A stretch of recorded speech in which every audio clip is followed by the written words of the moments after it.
to a presentation of Green Canyon High School Sports on 100.9 Light FM and CashValleyDaily.com. Brought to you by Green Canyon Boosters, Advanced Heating and AC, Mountain Shine Cleaning, Cache Valley Auto Care, Les Olson IT, Adams Wealth Advisors, DD Auto Salvage, Great Basin Graphics, Preston Watts Auto Collision, Napa Auto Parts, Young Automotive, and Cache Valley Daily. Now it's time for the Green Canyon Wolves on 100.9 Light FM.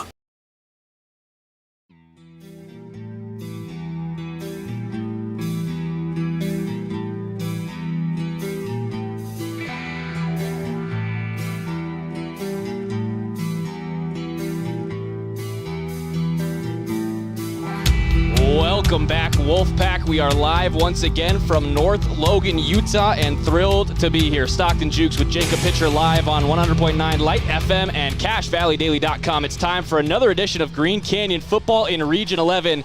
Week 2 of region play here in North Logan, and we've got a newcomer in town, Deseret Peak, the Golden Eagles from down in the Tooele area. New school this year. No seniors allowed on the team, 0-4, a rough start to the season. They are being outscored 188-15 through their first 4 games. This one could be a tee it off and light it up kind of night for Green Canyon, Jacob. That is right, Stockton. Like you said, a brand new school here with Deseret. No seniors allowed on the team. They have 25 juniors and 21 sophomores with a couple of freshmen mixed in there. So it's half and half really with the squad. A very young squad. Stockton had a chance to go down there at pregame, kind of looked at that size comparison, Stockton. It's going to be on full display here today. Interesting to see if this offense and this defense can really ignite with this opportunity here tonight. Green Canyon coming into this one at 2-2, finally getting to 500 football last week after that 15-7 win against Stansbury, their home opener. The second year in a row they've opened at home against the Stallions, but the third year in a row they've come away with a victory against Stansbury. And a really, I think, potent defensive night for Green Canyon. We saw capped off with that Eli Wheatley safety towards the end of the game. They would give up a Stansbury touchdown in garbage time. Final score 15-7, and Green Canyon really starting to find their footing on the offensive line as well. As we meet at midfield, your captains today for Green Canyon, that's going to be Bryson Papps, Luke Baker, Eli Wheatley, and Hayden Schramm. 4 familiar names around here. For any Utah State Aggie fans, Luke Baker, a commit to be an Aggie in just about a year's time. That big boy, we had him up here in the booth last week after a great game by Green Canyon's offensive line. Speaking of the Green Canyon offensive line, O-line coach Tyler Larson, 10-year NFL veteran and former legendary Aggie football player, is being inducted into the Aggie Hall of Fame this evening. A big congratulations to a friend of ours on Aggie Call after each and every Utah State football game. A friend of the station, a friend of football in Cache Valley. Really happy for him. Great guy, and he's been doing some great work here in North Logan. Absolutely, Stockton. No better way to put it. This Green Canyon team, a lot of skill coming out of here. That O-line, we had mentioned in the past, if it was off to a little bit of a rough start, maybe some of the issues we were seeing from the offense, but a huge improvement last week against Stansbury there, able to get some points up on the board early in that one. Green Canyon looks to be poised to go left to right in this first quarter. They'll be attacking towards that south end zone just off to our right. Packed student section once again for Green Canyon. These guys had to wait a long time to come out at the beginning of this season, week 4, the week of the home opener, but they were packed out here yesterday. So full, in fact, they were into the stairwell outside the press box. It was hard to get out there during the halftime break because of how many students showed up. They were loud the whole night. You're going to see our score cam shake a little bit tonight. These guys get going. And like they say in Region 11, we do rowdy right up here. Excited to see what that atmosphere is going to bring tonight for Green Canyon's football team. As we take a look at who seems to be set to take the field for Green Canyon, I didn't quite see what the decision was on the coin toss, but I believe Green Canyon's going to be kicking. I do not see Bryson out there. They're going to be receiving. So Bryson's going to go out there and take this in for Green Canyon. They'll go on offense to start this one. They'll kick it away after the halftime break. But, Jacob, going back to that 188-15 scoreline for Desert Peak in their first 4 games, not really expecting that to be something that we're thinking about, that 2-minute halftime swing. Absolutely, Stockton. Deseret Peak team has been kind of off to a rough start this season. They're 0-4 on the season, 0-1 in Region 11 play. And like you said, Stockton, they have been outscored 188-15 in those first 4 games. Again, stat line, 2 touchdowns with 1 field goal. No extra points have been made this season. So this might be an opportunity as well for this Deseret Peak to really start to find their footing against such a young squad, a brand new school. Just kind of a tough situation they're in this season. Bryson back deep to our left to return this kickoff as Deseret Peak will get us underway. Green Canyon football on 100.9 Light FM, and Cache Valley Daily is underway once again on a beautiful Friday night. Line drive kick is knocked down and taken in at the 10-yard line. Big hole opens up around the left edge. There he goes, up across the 40 to the 45 to midfield. Finally on the run with the kick return. That was Matthew Allen, the sophomore. Allen is going to be forced out of bounds at the Green Canyon 48, a 52-yard field for the Wolves to start off. And it was a good tackle at the last minute by Will Heimer, the sophomore cornerback for the Golden Eagles. But man, oh man, a lot of damage to open this game. They're actually going to put the nose of the football on the 49. Green Canyon football brought to you by the Green Canyon Boosters. They wish to thank all their Alpha sponsors for supporting Green Canyon sports. Also brought to you by Mountain Shine Cleaning. A clean space isn't a luxury, it's a must. 1st and 10, Bryson going to motion from in the slot. He'll stack directly behind Schramm. Now here's Monk. Quick screen out to Bryson on the right side. Lots of green grass in front of him. He makes the first 2 miss and then stumbles down across the 45. It's going to be a pickup of 10 for Green Canyon. First down to open up this game. Yeah, quick screen pass there on the near side. Stockton, open field tackle. Deseret Peak able to get him down. But that could have been bad real quick, that open tackle. A lot of speed from this Green Canyon team. Able to take it down the line if they need to there. 11:25 to go as the clock continues to run. Another 1st and 10 for Green Canyon. Ethan Monk, the starting quarterback for the 2nd week in a row here for Green Canyon. He's going to have Selman to his right in the gun. 3 receivers off left. Sole receiver right. He does go to the right. And making a man miss initially, it's, I believe, Cody Edelmeyer. Yes, it is. Andrew Harris with the tackle there. 60 seconds gone. Green Canyon picking up a good average of 9.5 yards per play the first 2 plays. That's a pretty healthy way to get started. Offense starting to move down the field, not trying to do anything too crazy. Take it within the chain so far. We'll see what Coach JC has in mind here. Rolling left off the snap is Monk. It's a short out route too far in front of Carter Perry off his fingertips.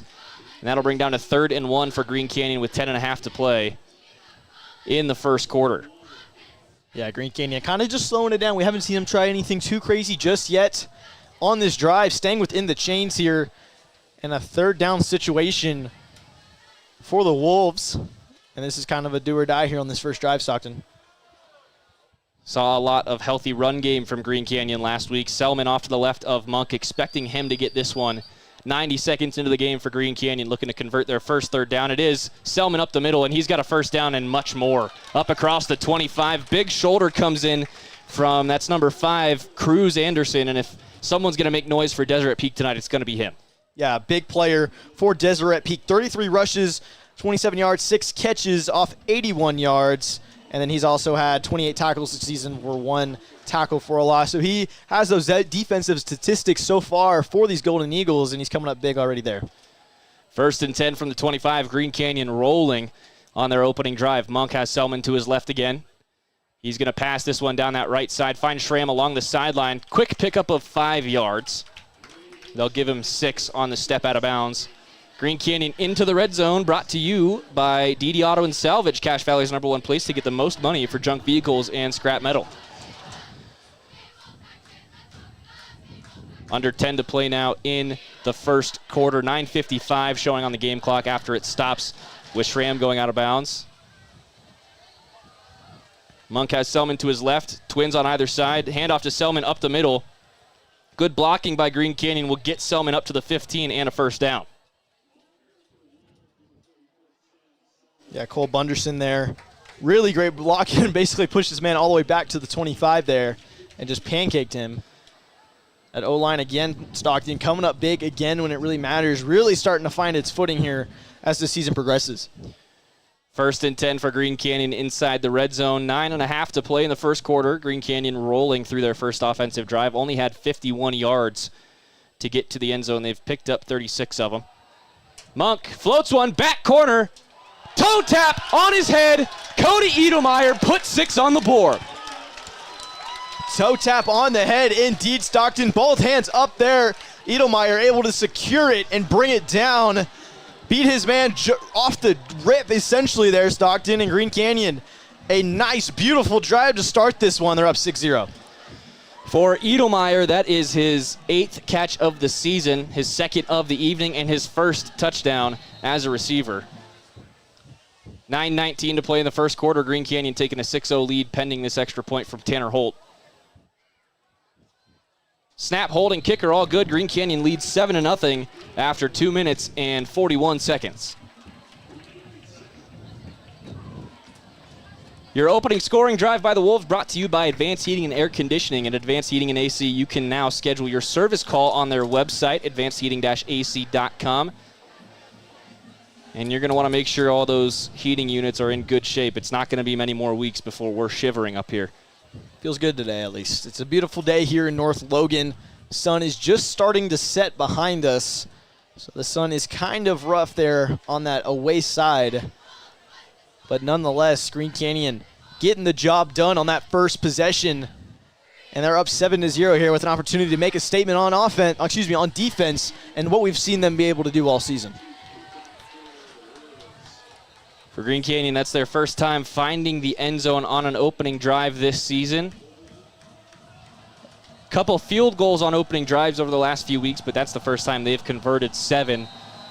And they take a 1-possession lead early in this one. Now Holt puts his right foot through it. A high kickoff is going to come down inside the 5. That's going to be returnable for Deseret Peak. Coverage team gets to him at the 14, though, and they take him down on the 15. We've got some hand fighting behind the play as 2 Golden Eagles take down a Green Canyon Wolf well behind the play. Officials are going to let them work it out themselves. Too early in the game to really get involved there. Yeah, Cash Craig, and on the receiving end of that, 2 Golden Eagles near him over there, but he's staying on here, getting lined up here. Green Canyon's defense, though, Stockton, that has been the storyline for the past few seasons, and including this season. That defense holding up very strong, putting up and doing wonders. Some big stops we've seen from them throughout the season so far. Can't forget about the multiple turnovers and the safety last week against Stansbury. A handoff up the middle is read like a book. That's going to be a loss of 3 on the first offensive snap of the day for Deseret Peak.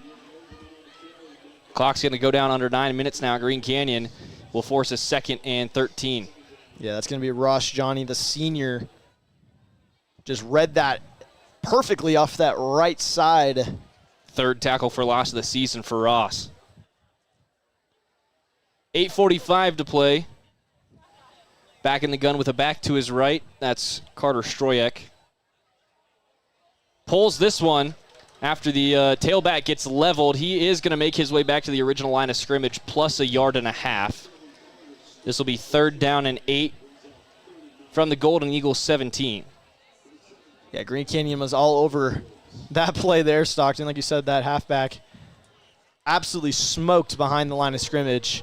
Smart job by the Golden Eagles to hold on to that, but that could have been really bad if he had the ball.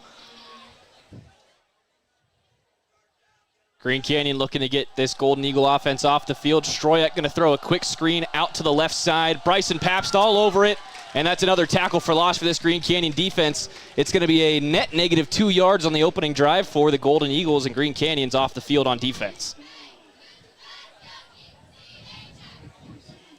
And I think that's kind of what we're going to be seeing tonight, Stockton, from this Green Canyon team. Essentially a fantastic defense going up more or less a struggling offense from Deseret Peak. So I'm curious to see how they're going to respond here. The punt is off, almost blocked by that left hand of Ross Johnny. It takes a fortuitous bounce, stays in bounds, and Bryson will scoop it up just behind the 50. Shoestring tackle by Cruz Anderson across the 45. Green Canyon's going to have another short field with 7:17 to play in the first.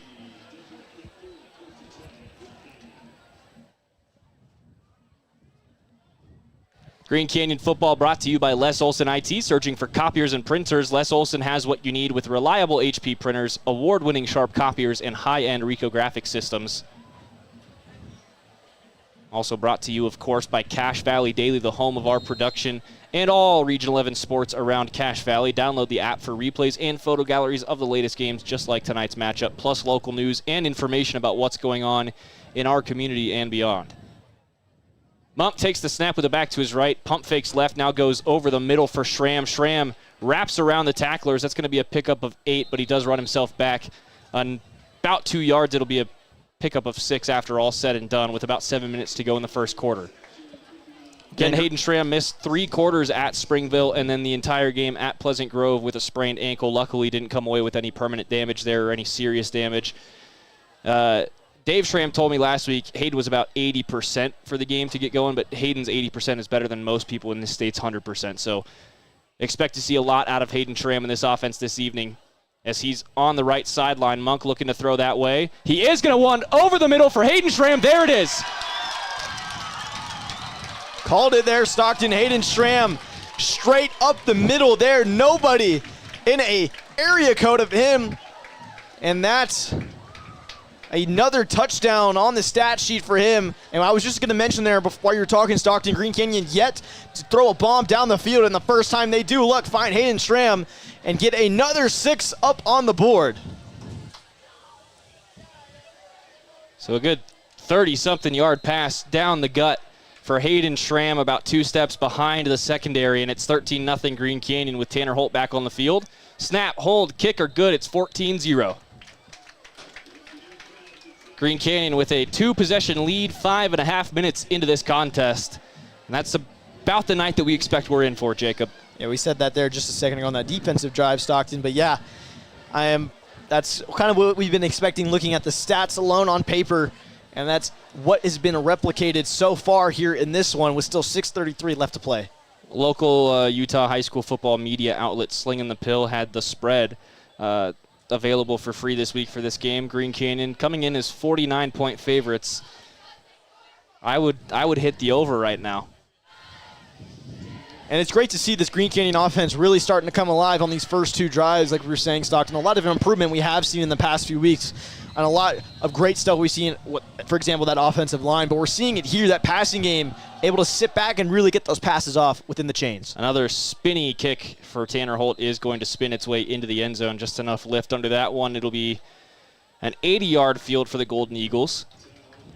Again, net negative 2 yards in that first drive. Couple tackle for losses, one from Bryson Pabst, one from Ross Johnny. Looking at the offense, though, for Deseret Peak, it's Carter Stroyek, the junior quarterback. Been a rough year for Stroyek. Now 18 for 55 with 249 yards, 0 touchdowns, 3 interceptions, just a 24.4 QBR on the season. And again, a very young squad being put together just this season with their first year in school history. It's a recipe. Stroyek pulls it, runs around that right edge as Green Canyon blows the tailback up, but it is going to be a loss of 2 anyway. This is where Stroyek kind of finds any sort of offense for Deseret Peak is on the ground.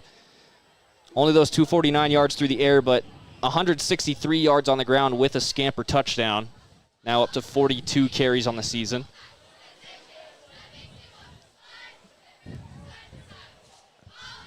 A back on either side this time as he's in the gun. Twins out to the left and then a sole receiver matched up on the right side. Stroyek does hand it off up the middle this time. Green Canyon all over it. Lucky to get back to the line there, and it's 3rd and 12. We've only seen really a screen pass so far from Deseret Peak, and the run game has not worked out in their favor just yet. I'm curious to see what the coaching staff over there is going to call here as the defense looks to be getting ready to head back out on the field. Only a minute in on this possession so far for Deseret Peak, yet to gain a first down in this quarter. 5:24, 5:23 to play in the first quarter as the clock runs. Stroyek claps early. His receivers didn't know the snap count. It's going to be a false start, and they'll march him back 5 yards.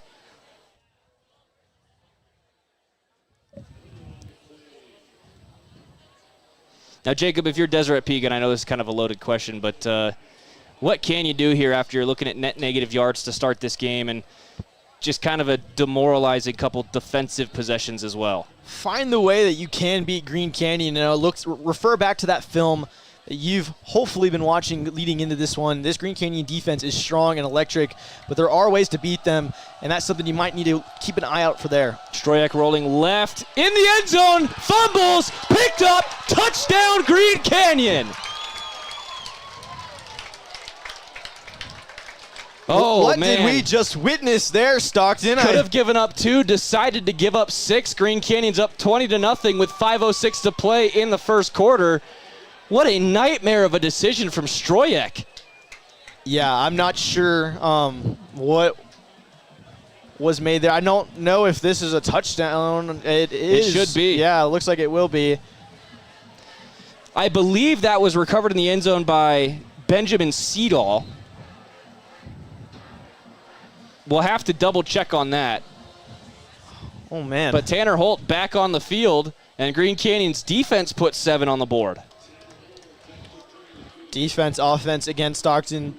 Before you ask me that question, that is the exact thing that you do not want to do in that possession there. Give it up. Again, 3 and out in your first drive. Second drive, ran essentially 10 yards back into the end zone, and that was a rough one. Yeah, just kind of head scratcher for everybody here in the stadium tonight. And I'm sure that's something they'll go over with the coaching staff with their junior quarterback there, but that's what you call panic football, Jacob. That's inexperience and just a little bit of a lack of discipline where you're going down, you're trying to keep that ball out of the end zone, but you're not fully processing that, hey, you throw this one down on the half-yard line. Instead of 2, it's going to be 6, and that's a hard lesson to learn there for Deseret Peak, but it's 21-0 Green Canyon as they will kick it off and leave their defense on the field. This one's going to come down at the 5. A must return for Deseret Peak. Green Canyon's coverage team gets through, and they'll get him down at the 13. The Golden Eagles have yet to have the football across the 20-yard line tonight. Edelmayer was on that ball the entire time. You saw that his eyes were locked on, tried to punch that ball out, but the Golden Eagles not giving that up. But a smart, like he was tracking that ball in the hand, trying to punch that out and flip the possession again. But the Green Canyon defense back right on where they left off, just up 7 more points. And I'm curious, going back to that play, Stockton, I'm curious if that ball was maybe being thrown or trying to be handed off, or he just lost it. I'm not exactly sure what was the plan there. Ooh. It looked like an intentional get rid, and now we've got more bodies in black in the backfield. Green Canyon putting Deseret Peak in negative double-digit yardage through their first 2.5 drives. This is... I think this might be a very long night, Jacob. I think it's going to be a long night for both sides as well. The defense coming up big, the offense doing their part so far tonight. But you know, there's a point, Stockton, where there's just a point eventually where it's the second not half great is all football. Second half's going to be all about experience. Exactly. Back on either side of Stroyak, 2nd and 15 from inside their own 10. Handoff around that right edge. They are going to gain yards on this play. They'll gain 3.5. They'll give them 4 on the spot of the ball up to the 12. That'll bring up 3rd down and 11.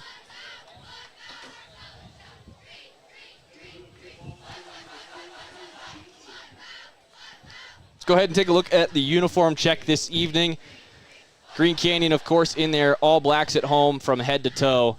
Deseret Peak, golden helmets, white shirts, white pants.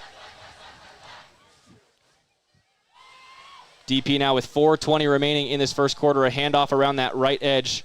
Trying to get Green Canyon secondary to move the eyes around. It's going to be a gain of 1 and bring up 4th and 10 with 4:10 to play in the first quarter. So Deseret Peak remains in negative yardage on offense through 3 drives. Only 11, soon to be 12 snaps with the football. You know, in Stockton, what's interesting to me as well is we have yet to see a real pass attempt from this squad again. Not much we're really seeing, only 81 yards this season on through the air. Punt nearly blocked again by Green Canyon. It's a very short one taken in by Paps at the 41. He's going to cross the 30 around the left edge up to the 25 before he's even contacted. We've got a flag from the near side of the field. This might go against Green Canyon for a hold. Looked like it was in the direction of Eli Wheatley and Sawyer Rainey. We'll have to see what the call is here. 3:35 to play in the first quarter. Green Canyon leading 21-0, and they are 3 yards from the red zone to start this drive. Looks like the head referee pointing towards, trying to talk to the coaches there along the side. It's blocking the back on Green Canyon. They are going to give 10 yards back to DP, so Green Canyon will start this drive on the 33. Big test here for the Golden Eagles. Again, first 2 possessions for this offensive team with the Wolves resulted in a touchdown. But if you're Green Canyon here, keep getting that experience on the offense. Find that groove, because you got a big opponent next week you're going to need that offense for. Monk looking to throw down the right side. Up the seam. Carter Perry reception, touchdown. 1 play, 1 score, 35 yards. Ethan Monk. Man, oh man, has he looked good for this team. Ethan Monk once again stepped up big when Hayden Schramm went out with that ankle injury we were talking about earlier. Stepped up big against Pleasant Grove, Stockton, and did some wonders there. And here he is again, kind of just spreading the wealth right now, in a sense, Stockton, with this squad all around. And Green Canyon, kind of the game we were expecting to see here tonight. 27-0 Green Canyon with 3:28 remaining in the first quarter. Snap was high, just getting the hold down in time was Green Canyon's Parker Lowe. That one through the uprights for 28-0 Green Canyon. Green Canyon had scored 51 points through their first 4 games, Jacob, and before we're done with the first quarter, they're already halfway there. That's exactly right, Stockton. And, you know, we're not going to hound on it this entire game, but again, a super young squad over there from Deseret Peak. A lot of young fellas over there still getting used to playing with each other. Again, split between juniors and sophomores. So rough for them. It's been a rough season thus far. But Green Canyon, props to them as well. Coming up big on defense, coming up big on offense, showing some signs of life, and it's awesome to see. Another long kick. Tanner Holt's going to put him right at the 1. This is going to be a must return. Green Canyon's coverage team lets him through a little bit further this time, but the tackle is coming in at the 18. Golden Eagles still looking across that 20-yard line. And I'm curious to see if the Golden Eagles will try to get a pass off, but that O-line, or excuse me, that D-line for Green Canyon just keeps plowing right through the offensive line for the Golden Eagles, so there's no real time to get a pass off. It's kind of a lose-lose situation they're in at the moment, as you see a bunch of tackles for losses here tonight, Stockton, in that backfield, and Green Canyon defense just an unbreakable wall at this point. We did see 1 pass attempt on the first drive. It was a screen pass to the left for a loss of 2 yards. Now Stroyak is going to throw over the head of his intended target. That was meant for Eli Overman, but not in his catchable range. Parker Lowe on that far side just absolutely plowing through that O-line and putting as much pressure as you possibly can on the Desert Eagles. Back there, Carter taking that pressure, throwing it away to be second down. Stroyak's got a back on either side. Twins to the left, single receiver outright outside the numbers. 3:18 to play in the first. It's a handoff around the left side, and that is going nowhere. Once again, Ross Johnny, another TFL tonight. The clock will run as this will be 3rd down and 14. I don't think that Deseret Peak has had a 3rd down with single-digit yardage to go yet this evening. I don't think so either, Stockton. 10 yards, maybe the smallest gain they needed to make, but it's hard to watch, essentially, Stockton. So 28-0 still with 2:50 left to play still in this one. We're looking at roughly negative 12 yards on offense so far for Deseret Peak. 2:40 remaining in the first. They are going to pass down the right side. A positive play right into the chest of the intended target, Andrew Harris. But it is going to be a couple yards shy of the sticks, and the punt team will come out. This ball spotted on the 27. Yeah, Bryson Paps coming off that near side, Stockton, picked up really well by the Golden Eagles. Eli Overman, he would have had an absolute smoke shot there on Stroyak. if Overman wasn't there. But how about Bryce and Paps? We're getting around just so fast. Wolves send 7 at the punter. They almost get it again. This one very high in the air. Paps takes it at his own 40. Big blocks in front of him. He'll come back across midfield. Now sweeping off to the right side. Almost dragged down from behind. Escapes that tackle. Back across the 50 and down at the 48. Yeah, that was Jackson Toth there. The junior. Wrapping him up, not giving up on the play, not able to get him down, but Paps stood with it. Taking some big hits here already, giving some big hits. Green Canyon will have excellent field position here again, just on the 47-yard line. Minute 53 remaining in the first quarter. This is Green Canyon football on 100.9 Light FM and Cache Valley Daily, brought to you by Adams Wealth Advisors, who power your video experience week in and week out. Visit them at adamswealthadvisors.com. Monk looking to throw from the right side hash marks, has time over the middle. Hayden Schramm makes 3 miss, cutting to the near side, around the corner, across the 15, 10, 5, poked out at the 1. That ball was caught, took that stutter step, waited a second, and beat those defensemen down the field.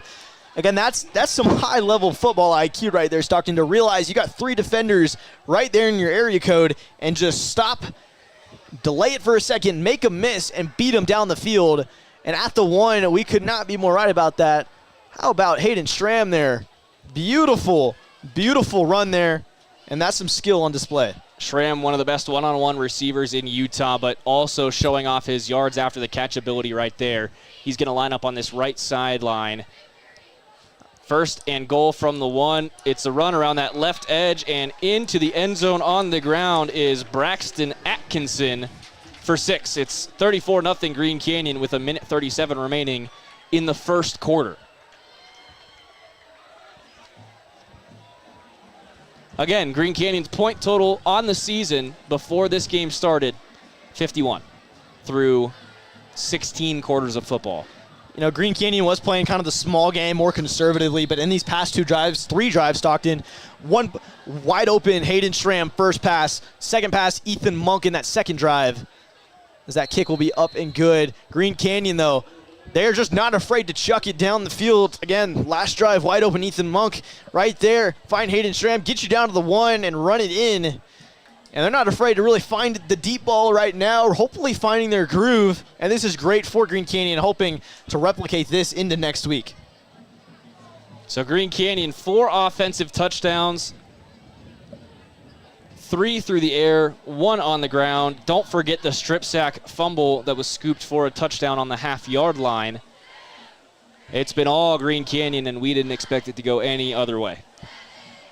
Green Canyon football on a dominant evening here in North Logan is brought to you by Great Basin Graphics. They do custom t-shirts, detailed embroidery, and they create graphic designs that will get your business noticed. Make sure to give them a visit next time you're looking for some custom apparel. Some score updates from around Region 11 as we're now in the second week of region play. Ridgeline up 20-0 down on the road at Tooele. Mountain Crest and Skyview tied at 0s after 1. That one into the end zone for a touchback off the right foot of Tanner Holt. It's going to be another start on the 20 for Deseret Peak, looking to get some positive yardage in this quarter right now. They sit at about -4, -5 yards of net offense. Yeah, hasn't been able to move the chains tonight, excuse me. Got a 3A score update for you, as well as Logan High down at Northridge, trailing 7-3 after the first quarter. Now here's Stroyak with a back to his right. 3 receivers lined up left. He is going to throw. Pocket collapsed immediately, and he will be sacked. Eli Wheatley, Braxton Atkinson with a little extra help from Carter Marshall. It's going to be an 8-yard loss there for the Golden Eagles, and the defense just absolutely plowing through. No chance there for the Golden Eagles to put up really much of a barrier, and that's just super hard if you're, the Eagles not able to really move down the field. But if you're Green Canyon, you're loving what you're seeing so far. 60 seconds remaining in the first quarter. as Stroyak tries to get his offense down the field from right to left. Nothing doing so far. This time a run up the gut. The tailback is swarmed.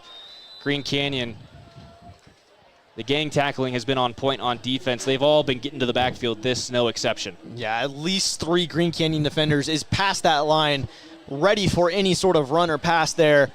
And there it is again, giving them just 1 yard on that run with still 32 seconds left to play in this first quarter.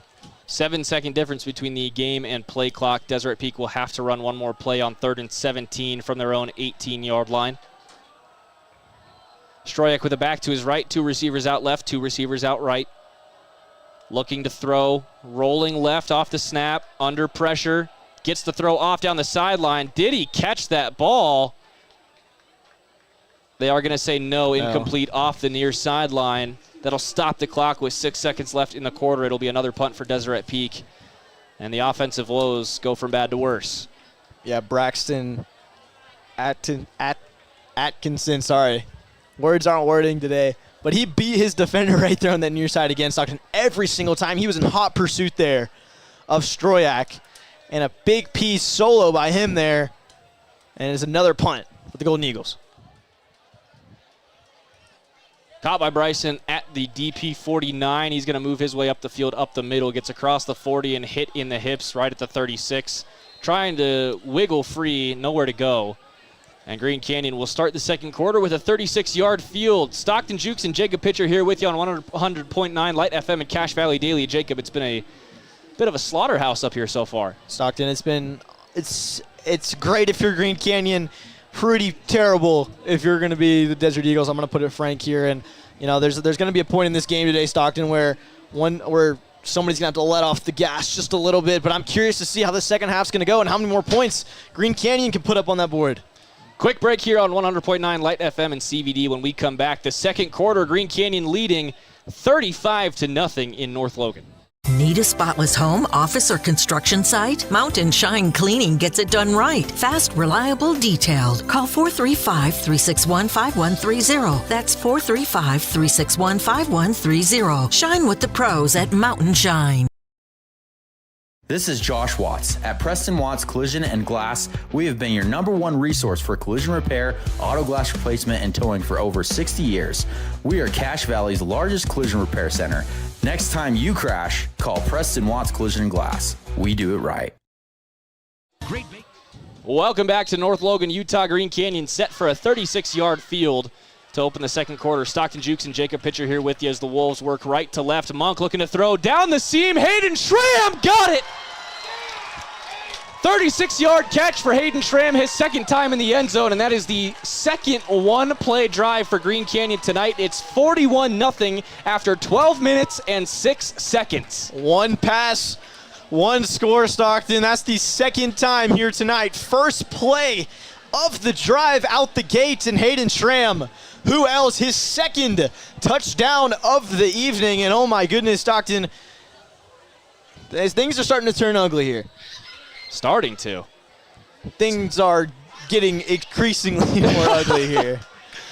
41-0 pending the extra point from Tanner Holt. The snap, hold, kick are good. Line drive, XP.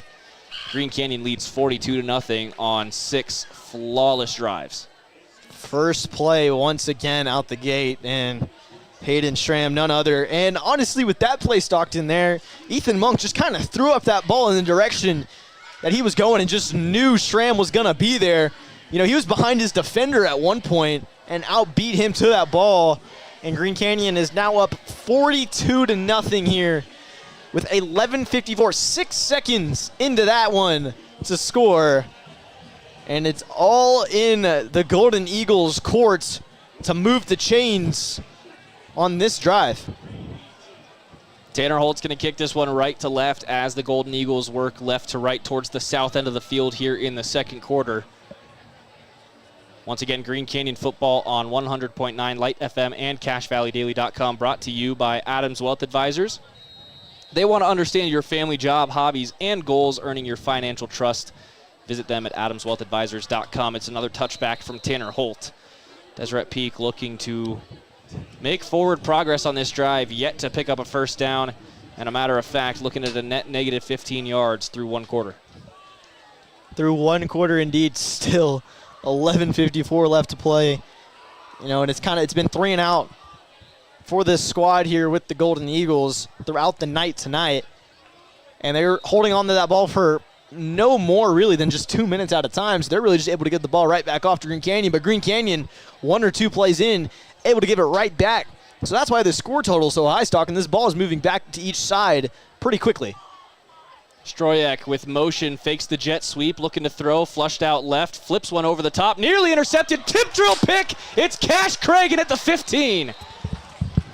Green Canyon down to the 13. First play of Deseret Peak's drive is their first turnover of the evening. It's Cash Cragen on the tip drill. This one will start inside the red zone, and I don't think I've ever seen a more lopsided football game in a long time.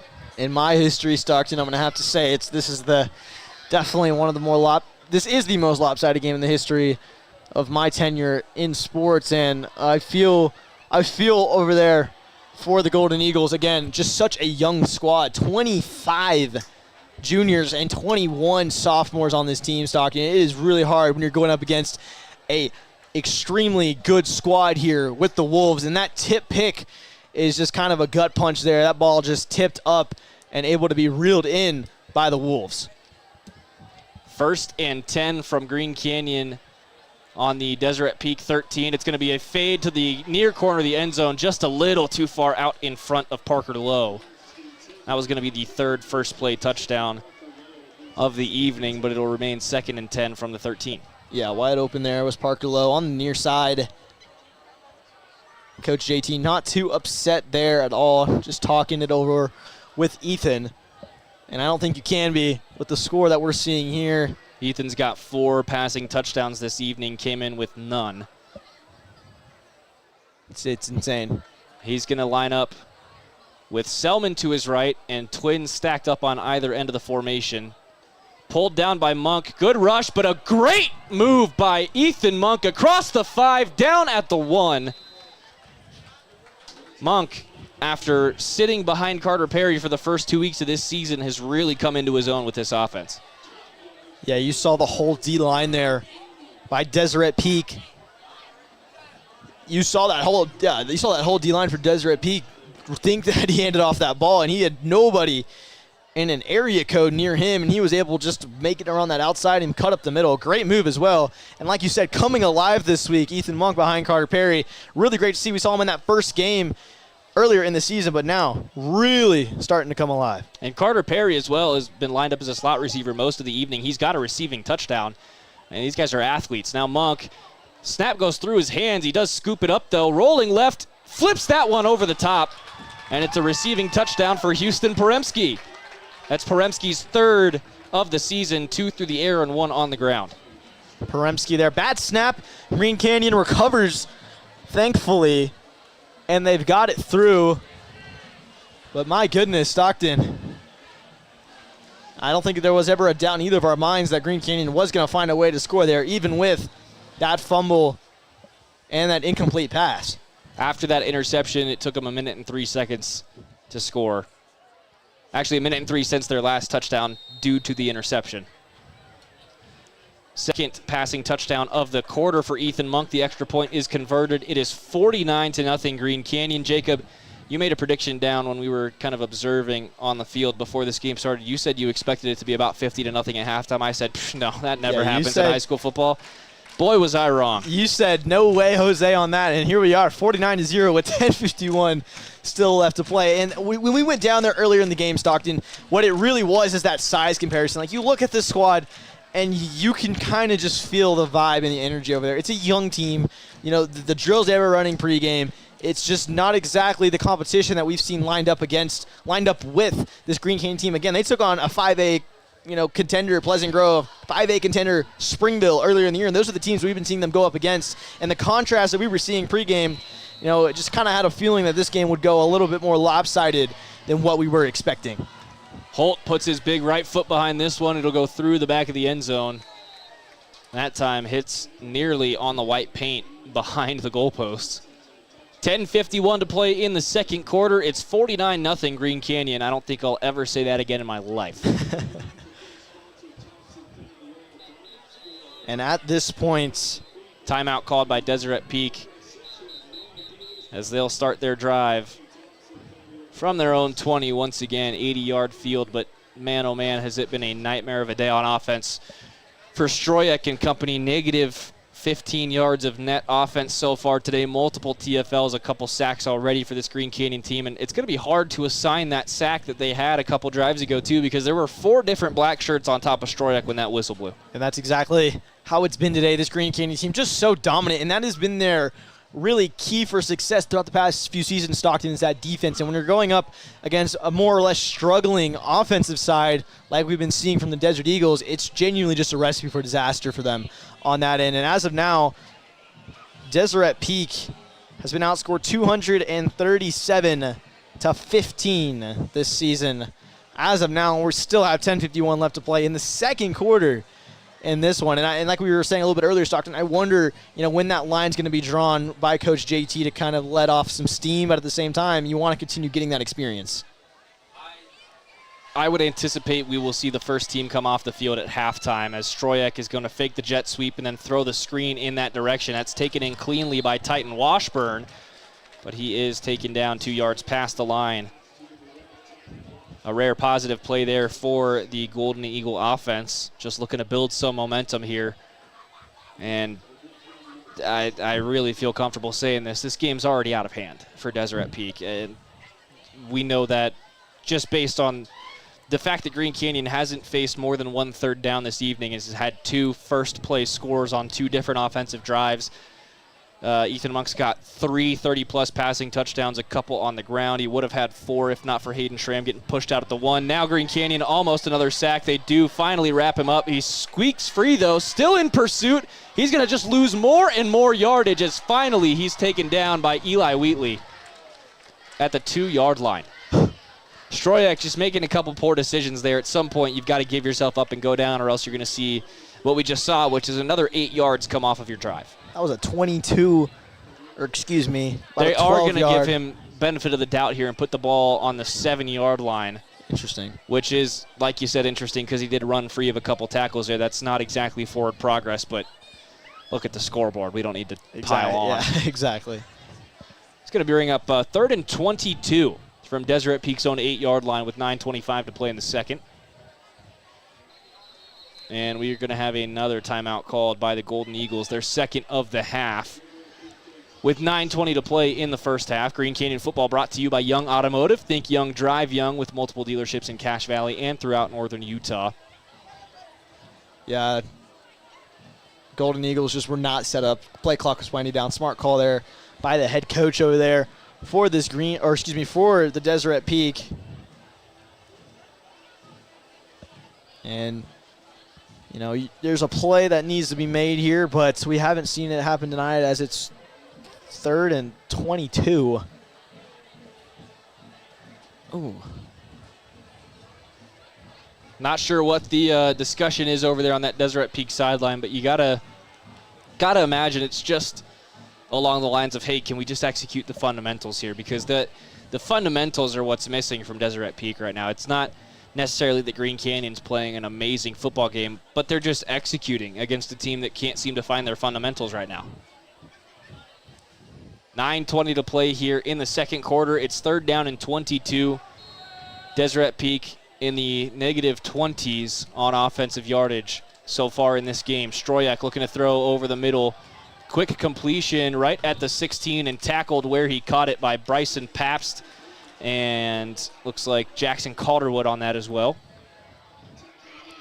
And kind of going back to this team, Stockton, like we were saying, Deseret Peak, 4 losses on the season, going up against Box Elder on their first game ever. Went down 64-0 in that. North San Pete, 49-9, 47 at Richfield, and then last week, 28-6. As of now, Green Canyon, I would assume, is moving the fastest here on the scoring side against them. So I'm interested to see how this one will finish out.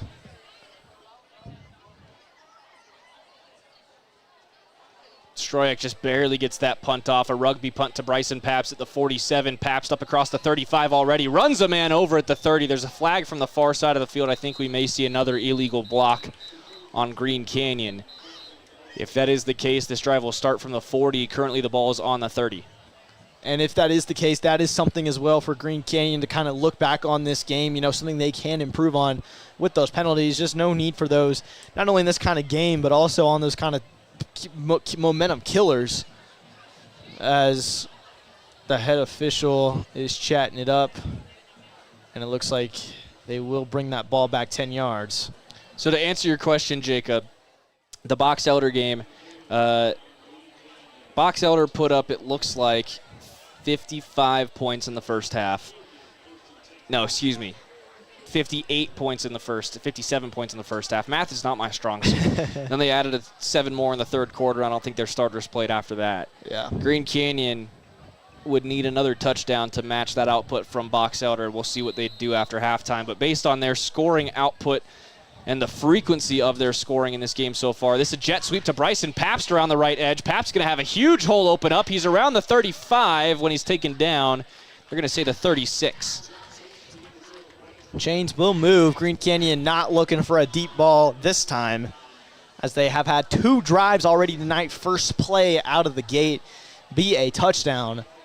And Green Canyon moving those chains on the 36, just about 1st and 10.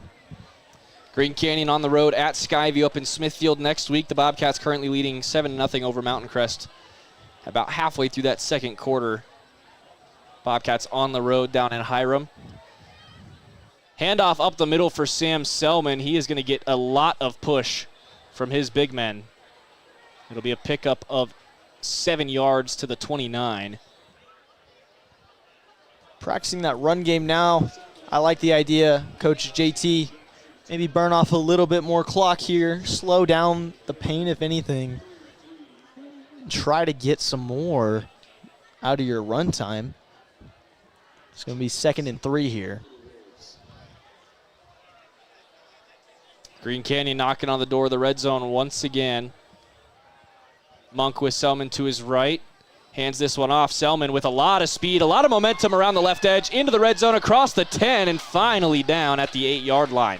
Just an absolute missile just going down the field there, Stockton, just going through any defender that's not giving it its all, and he just plows through 2 defenders, gets a lot of yards there, puts his team inside the 10, and it's 1st and goal. The backfield boys going crazy so far today. Ethan Monk 4 through the air. Sam Selman bowling his way through this Deseret Peak defense. If I'm Green Canyon here, I'm expecting a handoff. We've seen it only handoffs this drive. I'm curious to see if Coach JT goes for a pass there on that far side. Monk will look to throw over the middle. Carter Perry's got his 2nd receiving touchdown of the game from 9 yards out. Green Canyon scores on 1st and goal once again. It's 55-0 Wolves with 6.5 to play in the second quarter. And unfortunately, not unfamiliar territory for the Golden Eagles.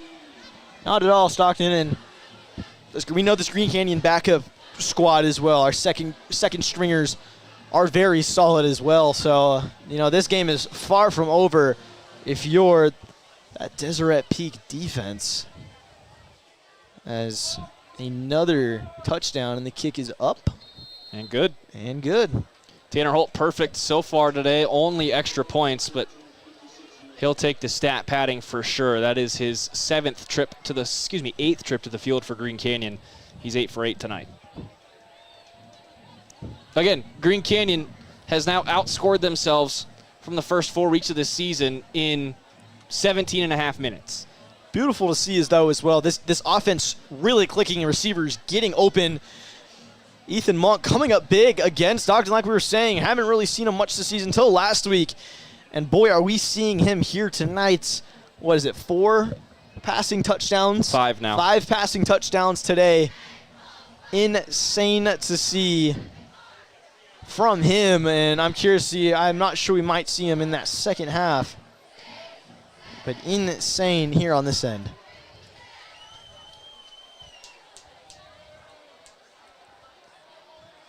Returnable is this one for Deseret Peak, and across the 15 is the return man, Will Heimer. The sophomore is blown up out of bounds at about the 18, and some good sportsmanship from Green Canyon helping him up and off the sideline. 6:23 to play in the second quarter. It's another long field for Deseret Peak. I actually need to correct myself there, Jacob.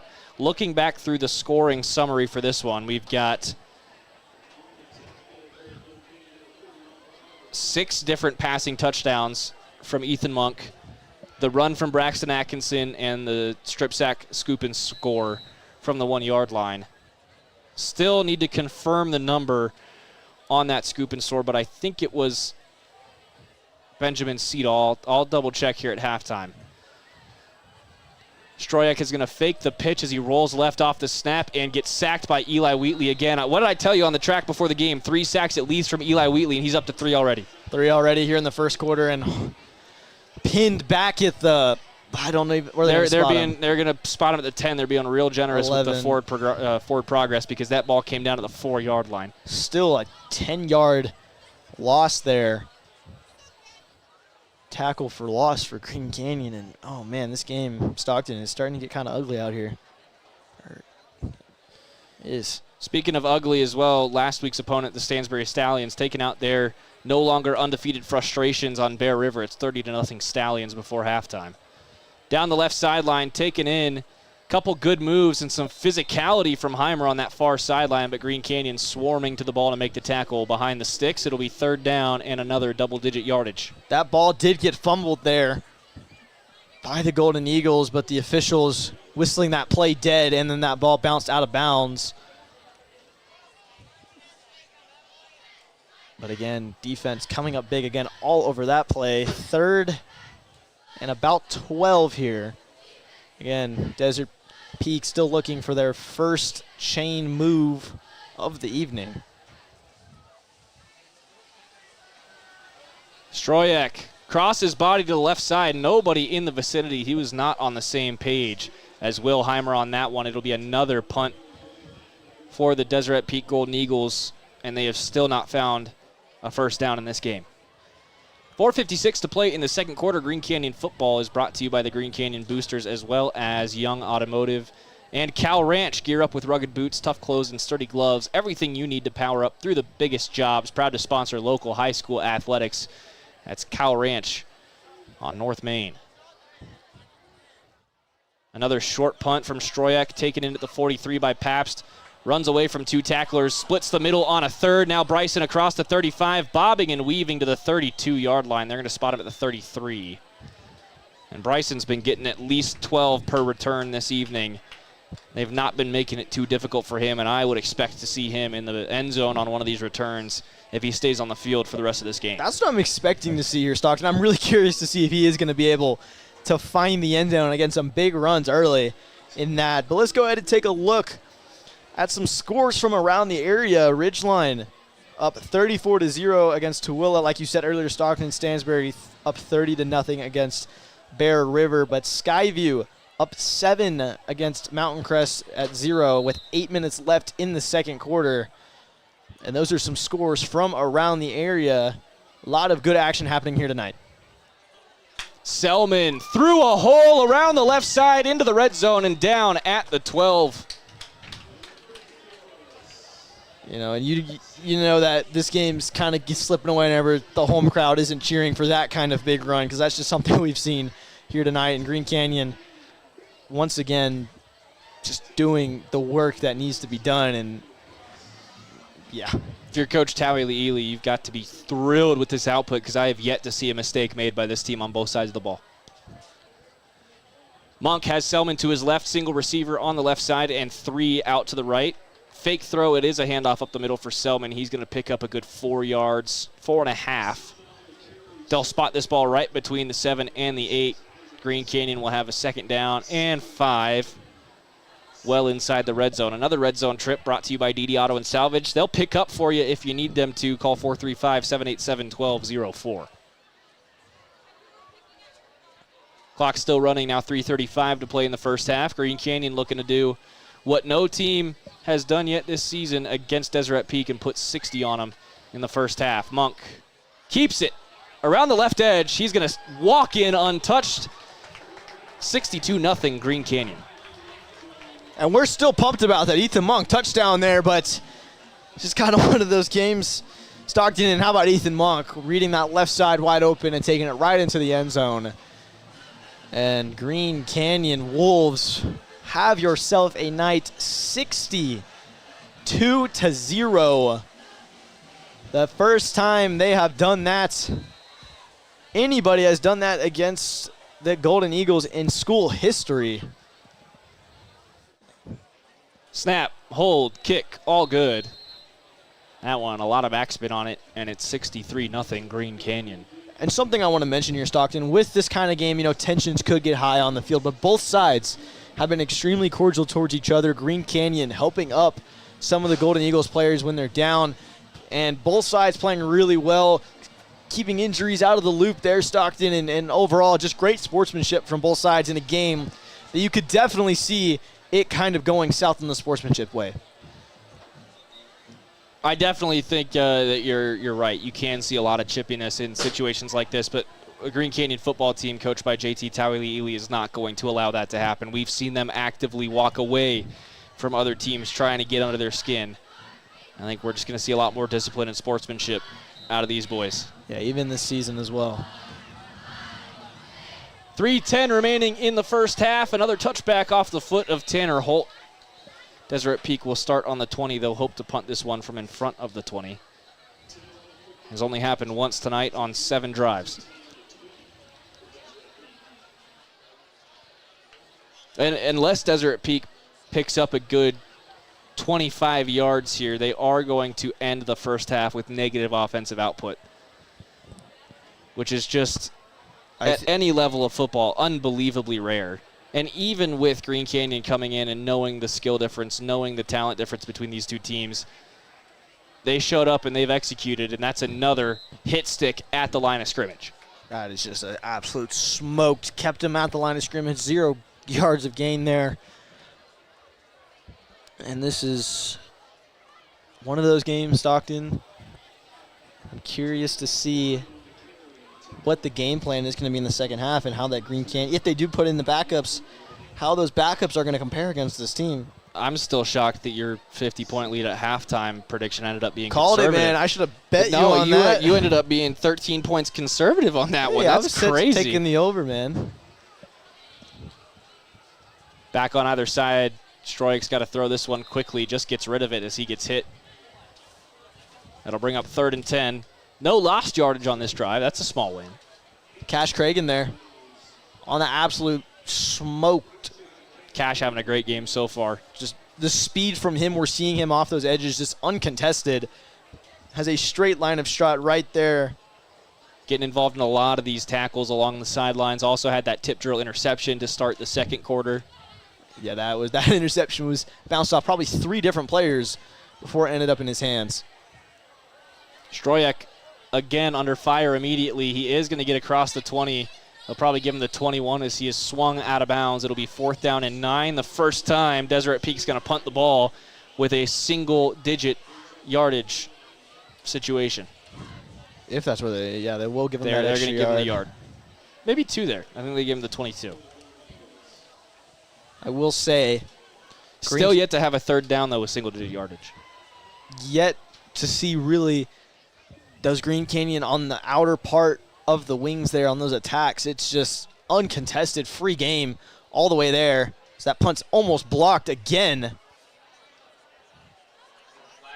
And Bryson Paps down. Bryson immediately across the 35. There was a flag down as Bryson took that ball in. He shoves down a couple different Golden Eagles and is rolled over the 30-yard line. A little slow to get up. Checked on by Deseret Peak, though. Big shout-out to number 58, Cannon Fields, making sure that he is up and all right. And this Deseret Peak has really just been sportsmanship-filled here tonight. It's great. It's really cool to see as well. Even with this kind of game. Well, listen, I'll say this, They've been fun. They've been a lot. They've been cordial and super genuine people from what I can see from up here. And listen, Green Canyon was founded my senior year of high school 8 years ago. They went through this same thing. I remember the year before I took over and before JT came in to coach this team, Green Canyon went 1-9 over the regular season. The next year, they were in the state championship. So things can turn around quickly. Being a new school, having those growing pains, that is unfortunately part of the process. I believe it's due to school district rules of not wanting seniors to get booted from the school they've been going to for 3 years and wanting new students of this new school to kind of establish themselves as students at the school. So Green Canyon, if anyone is familiar with how this process goes, Deseret Peak is not too far off from becoming a really good football team, but very early in their existence, as Sam Selman's going to open up this drive with a huge run up the middle. Got some hand fighting back behind the play, but no, I think they got tangled up. They helped each other up afterwards. I was going to say, I'm surprised to see hand fighting there. Selman's been doing a great job. Green Canyon did start this drive from the 50-yard line after the flag. I did not quite see what the call was while we were talking. Sorry, there. It must bad. have been must have been a personal foul. Yeah, would 20, be my guess. 15 yards back it looked like there. So definitely a big penalty. Third penalty, by the way. Could have been two. On those punts. Could have been two different ones on Green Canyon. Monk hands it off. Selman again with a head of steam. Another 12-plus yards all the way into the red zone. Selman is averaging at least 10 per carry right now. You know, this game score-wise reminds me of the game we saw earlier in the year, at least heard about, the Bear River game. Stockton, I think you might recall that after those police officers were shot. Bear River, that big homecoming game up there. And I have not seen a score like that until tonight. I'm curious if Green Canyon is going to try to get another 7 up on the board before the end of this half. 30 seconds remaining as Monk takes the snap, hands it off to Selman up the middle. Selman tripped up across the 10-yard line. We'll see if Green Canyon is going to snap the ball one more time. They don't have to. Looks like they're going to try to. 2nd and 1 now from the 9. I think you run one more play here, but for the sake of sportsmanship and gamesmanship, if this one doesn't go in, well, you're not going to have time now. 5-4-3 left in the half. Monk just gets the snap off, but whistles before the snap and a timeout called by Green Canyon. They're going to have to put a second back on the clock, and I think we're going to send the field goal team out. 7 points up there. Would have made it. We'll see what the deal is here. Yeah. Some of Green Canyon's players started jogging off for halftime, but they are going to put a second back on the clock because the whistles came in before the snap there. Yeah, Tanner Holt heading out there. We're going to see a field goal try from balls on the 9-yard line. This will be a 26-yarder. This would be the only drive that Green Canyon has not found the end zone so far this evening. This is more of an intentional way. They could have thrown that ball up on the far side there. They had many, many chances to put that ball in the end zone if they truly wanted to. But Tanner Holt's going to get a rep from 26 yards out. The ball will be on the 16-yard line after the snap. Holt from basically right between the hash marks, maybe a little left of center. Snap, hold, kicker good, and it's 66-0 Green Canyon as we go to half. Be curious to see if that is the largest scoring differential in the UHSAA this year at halftime. You'd be hard-pressed to find a game more lopsided than this one. Jacob, give me your thoughts after our first 24. Stockton, I've been kind of saying it all game. This game is, I'm going to put it frankly, it's brutal. This is a brutal game here for the Desert Eagles. And honestly, if you're Green Canyon here, it's just starting to become almost not fun at this point. But it's, it's good improvement that we're seeing for sure. Great reps, good experience. I'm excited to see if they do bring in some of the second stringers in this second half, how they're going to be able to respond. But 66-0 Stockton, I did not think we'd be here in this one, and haven't gotten a fresh set of downs is the Golden Eagles here tonight. All around a fantastic showing we're seeing from Green Canyon. Second half coming at you here shortly, but it's going to be an interesting one. Stockton Jukes and Jacob Pitcher are live from North Logan with you at Green Canyon High School on 100.9 Light FM and CashValleyDaily.com. Region 11 football from Green Canyon High is brought to you by Cache Valley Daily. Download the app for replays and photo galleries of the latest games, like tonight's matchup. Also brought to you by Preston Watts Auto Collision. Preston Watts has been in business for 60 years. Next time you crash, call Preston Watts Collision and Glass. Your halftime break now brought to you by Les Olson IT. We'll be right back after about 10 minutes here in North Logan with your halftime score update, and we'll be back for the third quarter shortly after that. We appreciate you tuning in this evening, and we will see you in just a few minutes.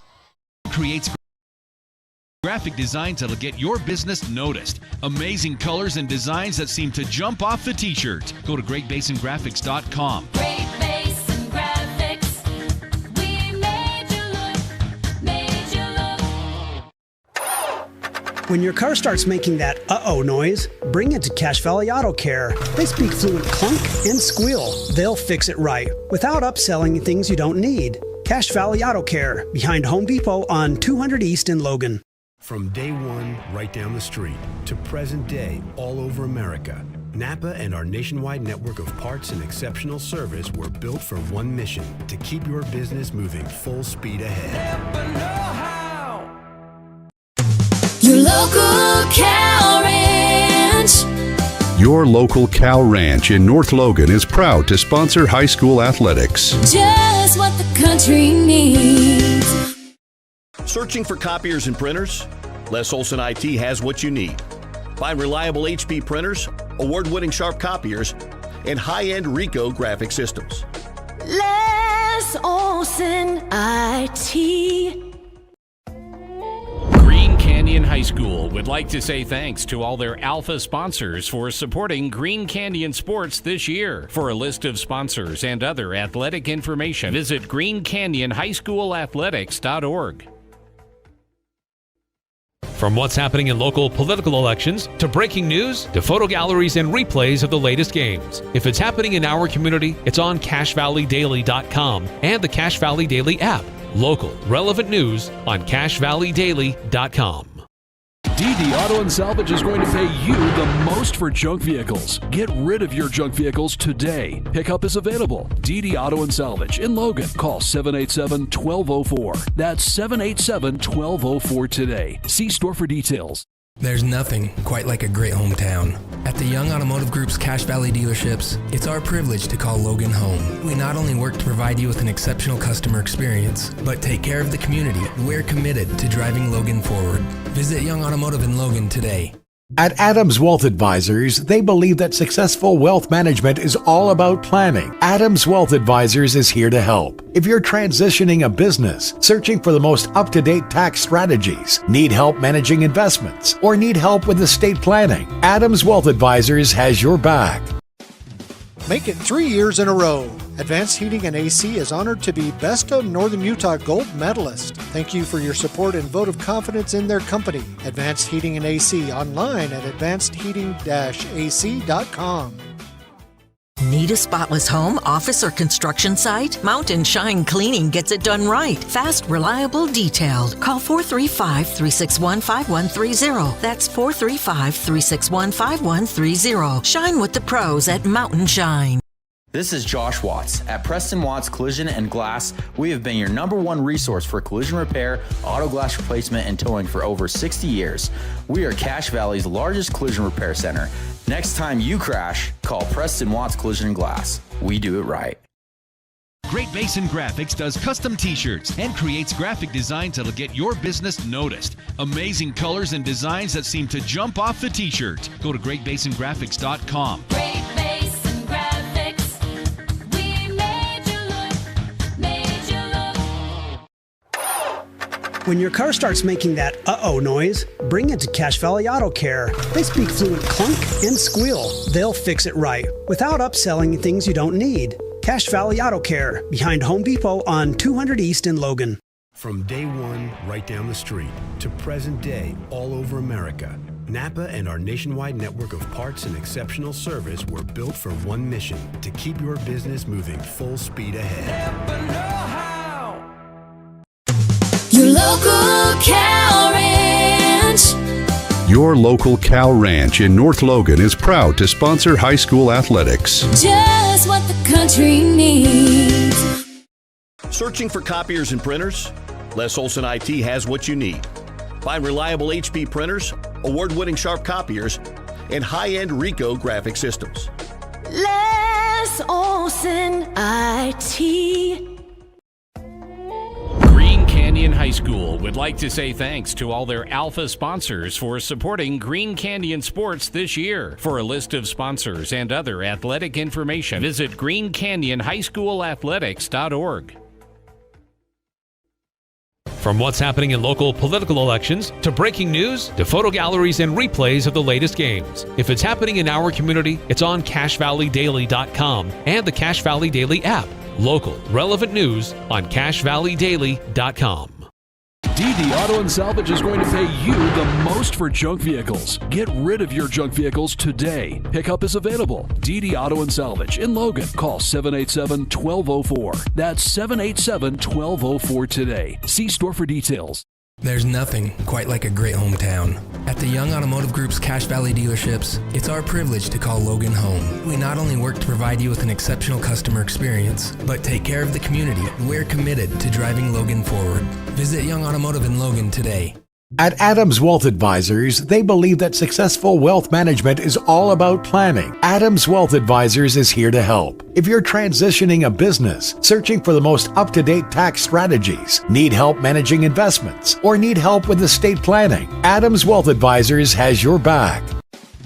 Make it 3 years in a row. Advanced Heating and AC is honored to be Best of Northern Utah Gold Medalist. Thank you for your support and vote of confidence in their company. Advanced Heating and AC online at advancedheating-ac.com. Need a spotless home or construction site? Mountain Shine Cleaning gets it done right. Fast, reliable, detailed. Call 435-361-5130. That's 435-361-5130. Shine with the pros at Mountain Shine. This is Josh Watts. At Preston Watts Collision and Glass, we have been your #1 resource for collision repair, auto glass replacement, and towing for over 60 years. We are Cache Valley's largest collision repair center. Next time you crash, call Preston Watts Collision and Glass. We do it right. Great Basin Graphics does custom t-shirts and creates graphic designs that'll get your business noticed. Amazing colors and designs that seem to jump off the t-shirt. Go to greatbasingraphics.com. Great Basin Graphics. We made you look, made you look. When your car starts making that uh-oh noise, bring it to Cache Valley Auto Care. They speak fluent clunk and squeal. They'll fix it right without upselling things you don't need. Cache Valley Auto Care, behind Home Depot on 200 East in Logan. From day one, right down the street, to present day, all over America, Napa and our nationwide network of parts and exceptional service were built for one mission: to keep your business moving full speed ahead. Your local cow ranch. Your local cow ranch in North Logan is proud to sponsor high school athletics. Just what the country needs. Searching for copiers and printers? Les Olson IT has what you need. Find reliable HP printers, award-winning Sharp copiers, and high-end Ricoh graphic systems. Les Olson IT. Green Canyon High School would like to say thanks to all their Alpha sponsors for supporting Green Canyon sports this year. For a list of sponsors and other athletic information, visit greencanyonhighschoolathletics.org. From what's happening in local political elections, to breaking news, to photo galleries and replays of the latest games. If it's happening in our community, it's on CacheValleyDaily.com and the Cache Valley Daily app. Local, relevant news on CacheValleyDaily.com. DD Auto and Salvage is going to pay you the most for junk vehicles. Get rid of your junk vehicles today. Pickup is available. DD Auto and Salvage in Logan. Call 787-1204. That's 787-1204 today. See store for details. There's nothing quite like a great hometown. At the Young Automotive Group's Cache Valley dealerships, it's our privilege to call Logan home. We not only work to provide you with an exceptional customer experience, but take care of the community. We're committed to driving Logan forward. Visit Young Automotive in Logan today. At Adams Wealth Advisors, they believe that successful wealth management is all about planning. Adams Wealth Advisors is here to help. If you're transitioning a business, searching for the most up-to-date tax strategies, need help managing investments, or need help with estate planning, Adams Wealth Advisors has your back. Make it 3 years in a row. Advanced Heating and AC is honored to be Best of Northern Utah Gold Medalist. Thank you for your support and vote of confidence in their company. Advanced Heating and AC online at advancedheating-ac.com. Need a spotless home, office, or construction site? Mountain Shine Cleaning gets it done right. Fast, reliable, detailed. Call 435-361-5130. That's 435-361-5130. Shine with the pros at Mountain Shine. This is Josh Watts. At Preston Watts Collision and Glass, we have been your number one resource for collision repair, auto glass replacement, and towing for over 60 years. We are Cache Valley's largest collision repair center. Next time you crash, call Preston Watts Collision and Glass. We do it right. Great Basin Graphics does custom t-shirts and creates graphic designs that'll get your business noticed. Amazing colors and designs that seem to jump off the t-shirt. Go to greatbasingraphics.com. Great Basin Graphics. We made you look. When your car starts making that uh-oh noise, bring it to Cache Valley Auto Care. They speak fluent clunk and squeal. They'll fix it right without upselling things you don't need. Cache Valley Auto Care, behind Home Depot on 200 East in Logan. From day one, right down the street, to present day, all over America, Napa and our nationwide network of parts and exceptional service were built for one mission: to keep your business moving full speed ahead.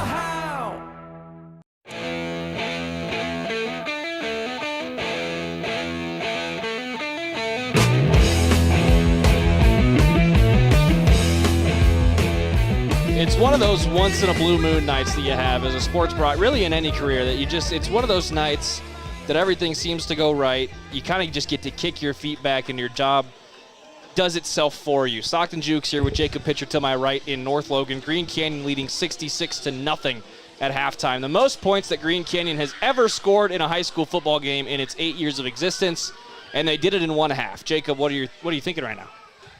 Stockton, I'm not really thinking, to be honest with you. I predicted this game going to at least 50-0 at halftime. Just from the paper stats from the pregame, what we were seeing, it was rough to see, Stockton. But like you said, once in a blue moon, once in a red moon, once in an eclipse. I mean, this does not happen very often, Stockton. An absolute dominance on both sides of the ball. Not letting the Golden Eagles get a single first down tonight.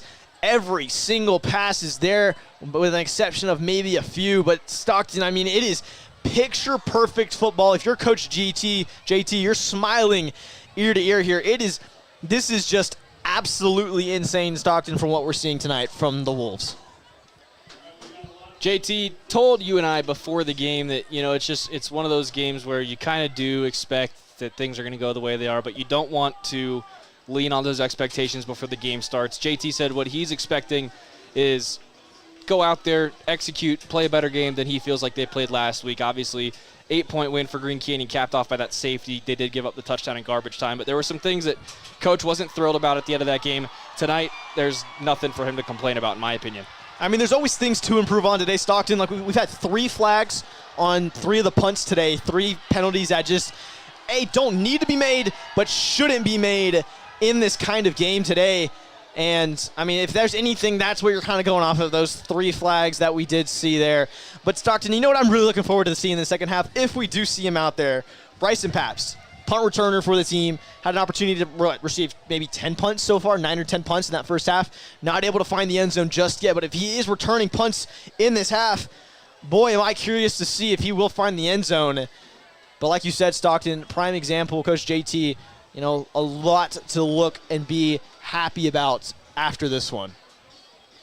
So the end of that half for Green Canyon saw a 26-yard field goal converted by Tanner Holt to make it 66-0.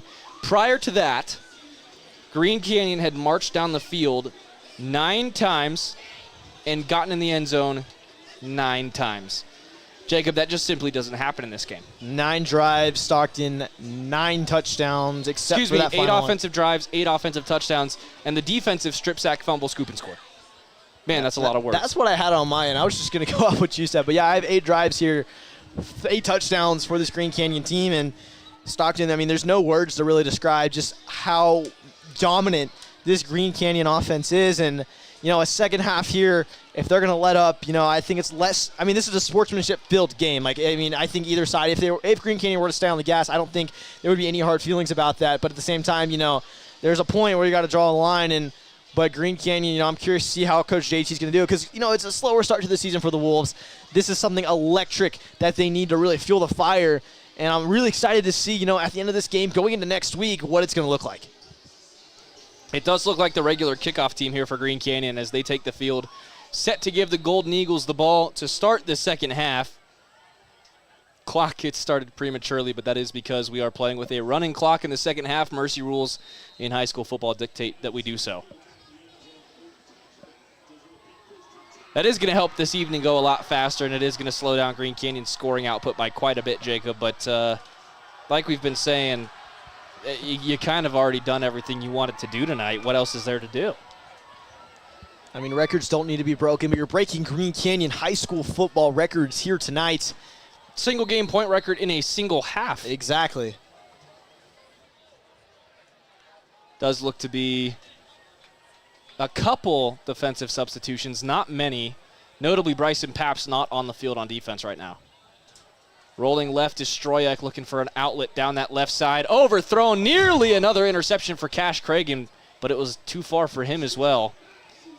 Looking one-on-one down that left side for Titan Washburn, just did not have the touch.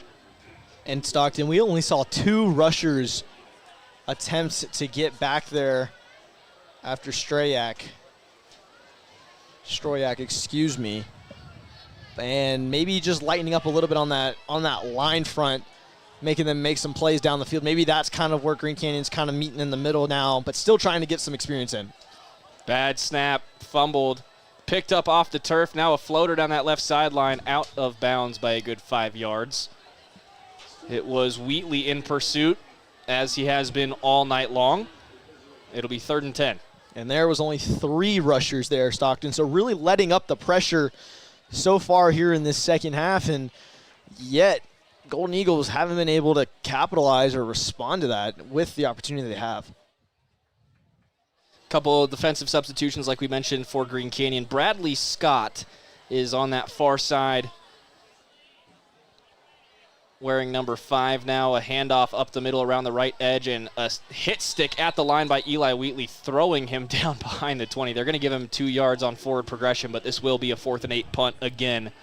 The 9th time the punt team for Deseret Peak hits the field.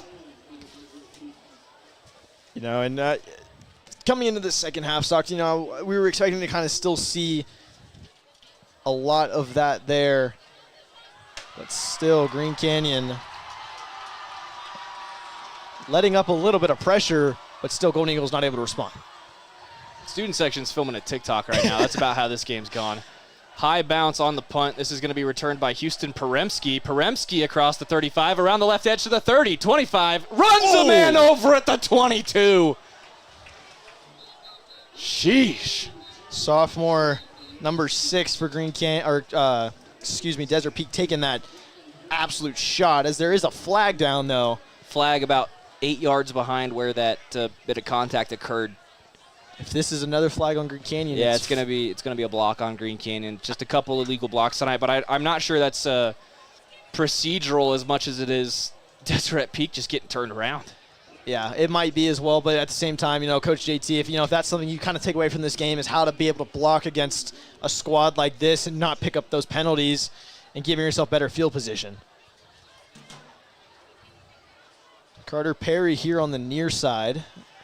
He's lined up as the X right now. We do have some new receivers in the game for Green Canyon. Looks to be Josh Bruff on the far side.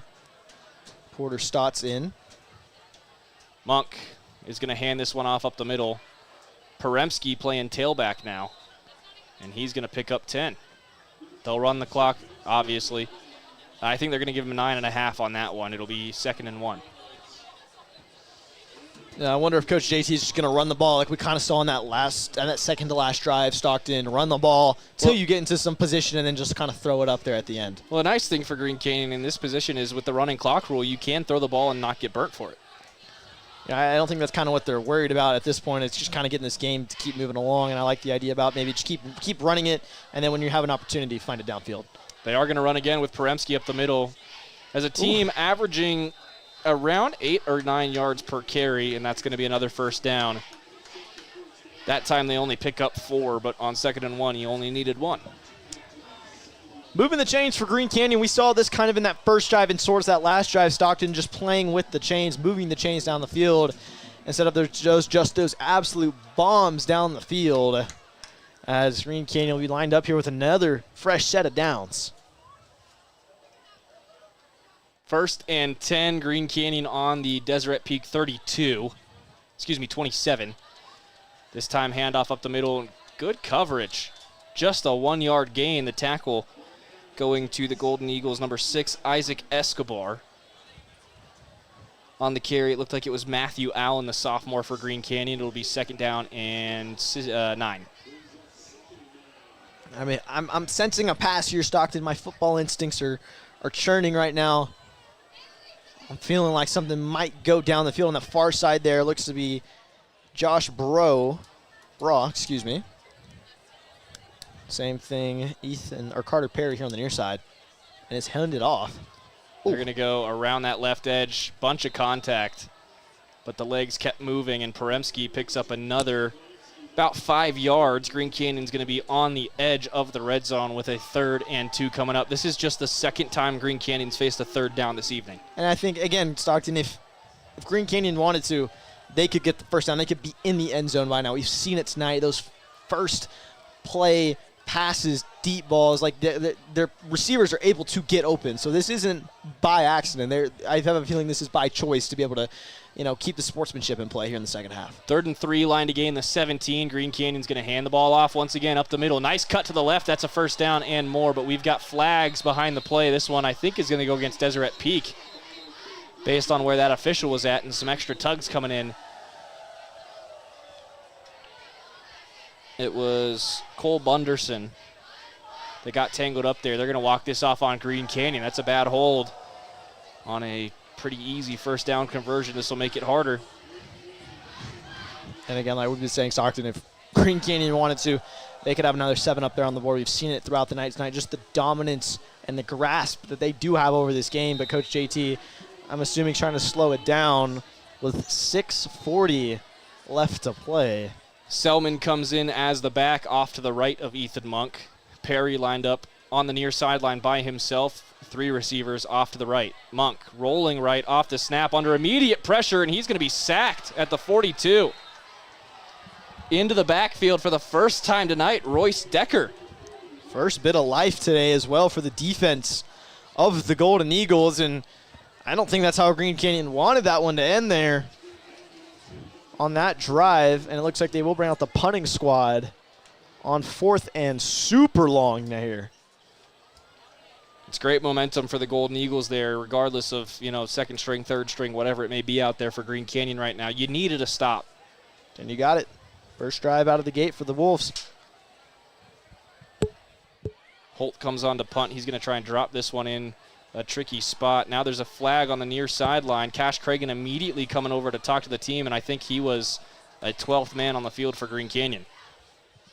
He might not have been told about a substitution they wanted to make, but we are going to have 12 on the field for Green Canyon.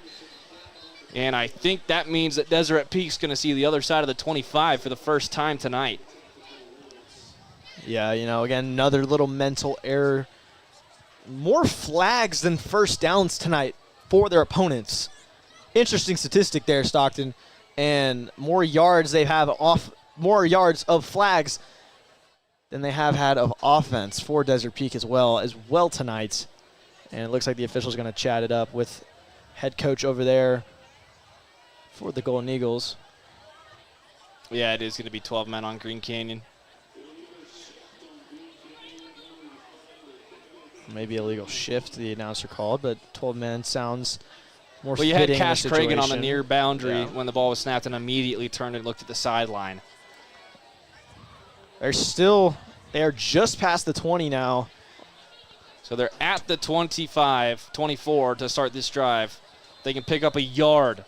They would be further up the field than they have been all night. 5:30 remaining in this game as the clock continues to move again. Stroyek going to sweep around the left side. Pursued well, but he does get to the 25. They'll give him a yard.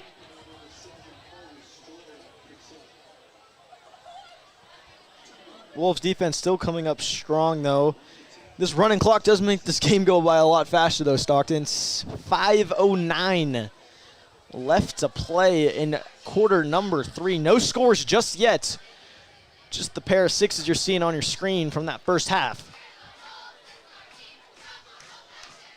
Stroyek on 2nd and 8, looking to throw, scrambling through the middle of the pocket, almost shoestring tackled, now runs back into the pocket behind the line and is sacked. I young quarterback, yes.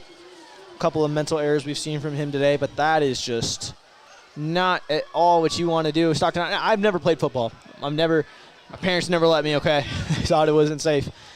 But from one thing I've learned in those backyard games, Stockton, it's running back behind that line of scrimmage just like that and getting back in and not just picking up the yards is something that you do not want to do. Clock down to about 4:15 now. Stroyek on 3rd and 9 after the 1-yard sack. With a back to his right, 2 receivers on either side. Now motion across the back of the formation. They fake the jet sweep, and Stroyek's going to have to take off immediately, but he's going to go nowhere. He's, in fact, going to lose 5 yards on yet another sack. The ball came loose as well. Now hang on a minute. It's going to stay with Deseret Peak, but it is going to be a 4th and 15 again. And punting behind the 20-yard line once again. And managed to get up across the 25, immediately went backwards after that. Showed signs of life, then stops.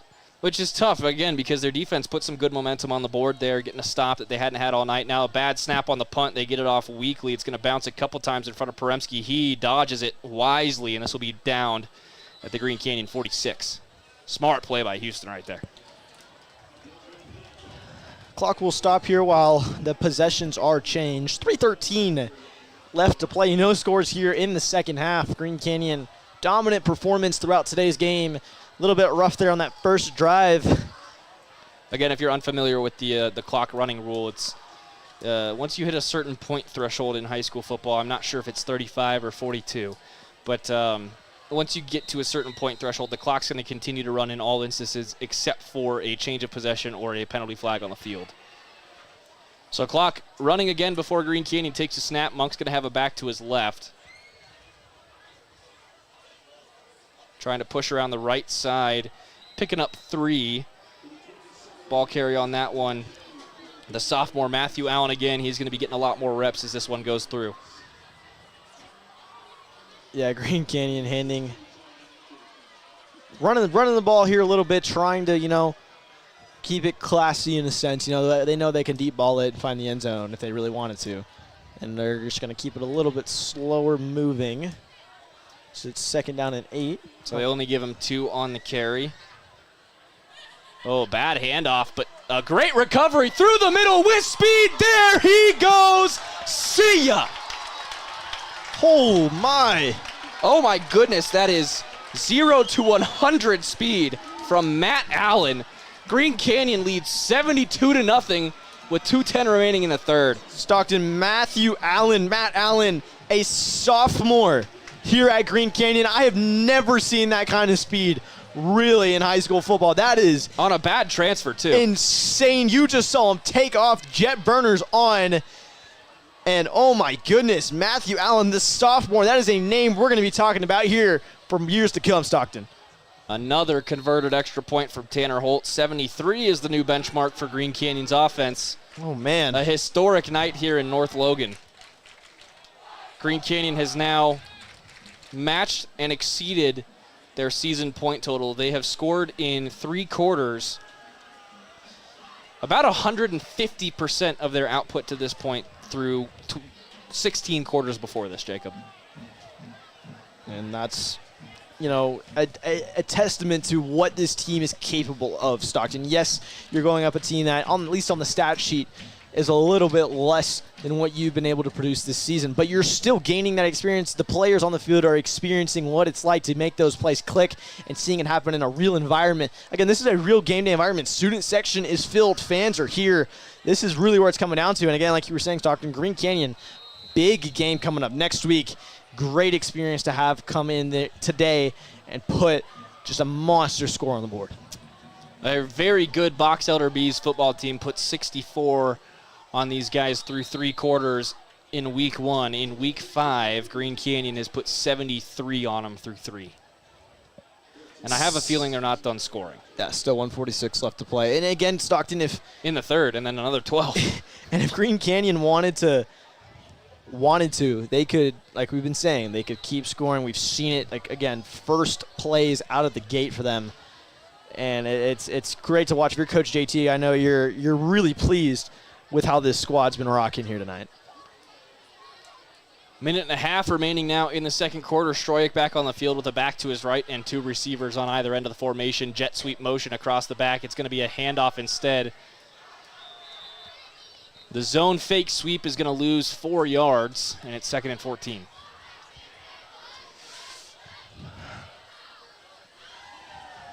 Seeing a lot of familiar play calling here tonight. That's been called quite a bit in college football 26 for you, boy, for the last couple months. You haven't played me yet. I actually don't play college football or video games. You don't want the smoke. Okay. You don't want the smoke, little bro.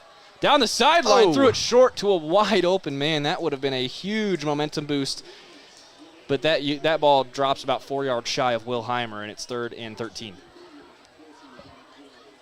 A couple yards short there. Open look, though. First open look we've really seen for Desert Peak in the secondary here today. Green Canyon, though, bailed out there by a bad pass. It's going to be 3rd and 13 behind the 20-yard line at the 17-yard line. Clock down to 22 seconds and counting in this third quarter. This should be the last play of the quarter. Low snap, Stroik scoops it. Rolling left, approaching the line of scrimmage. He'll take off and be forced out of bounds about 4 or 5 yards up the field, then goes over the kicking net. He looks to be okay. Ooh. And that's going to bring us to the end of the third. It'll be 4th and about 7 or 8 for Deseret Peak when we come back. Green Canyon breaking records here in North Logan. It's 73-0 after 36 minutes. Doesn't really get much better than this if you're a high school football team. We'll be right back with the final 12 minutes of a running clock football game at Green Canyon High.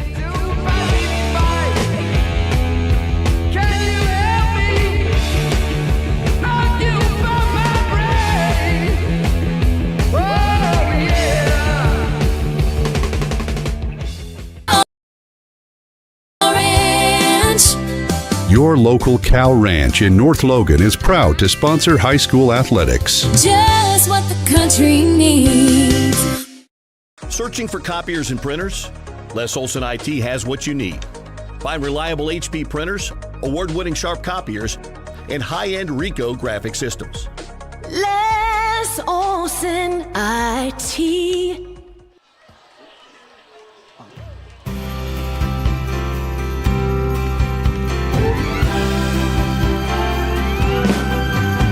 I've been walking these streets so long.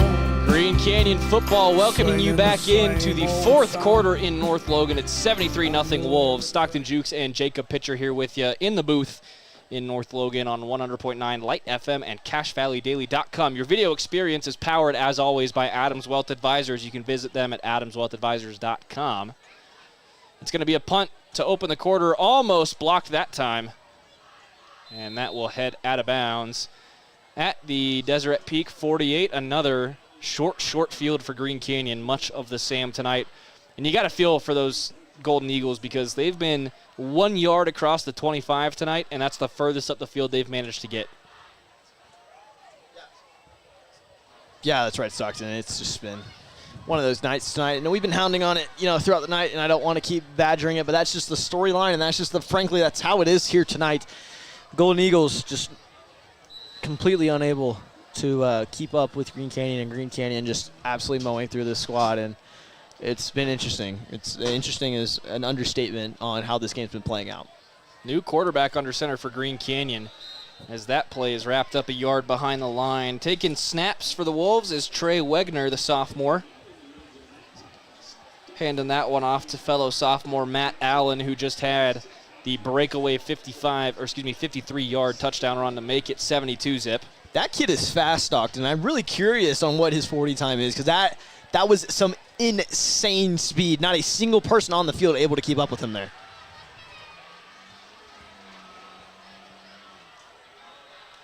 Another handoff around the left side. They'll get back to the original line of scrimmage. Only a gain of 1, and it'll be 3rd and 10. Your ball carrier that time, Davis Hoffman. Curious to see if JT's going to try to sling the rock here on this one, but looks like they're going to bring in. Excuse me, it was Josh Bruff on the carry that time. They just brought out Trey Wegner, and in now bringing the play call in.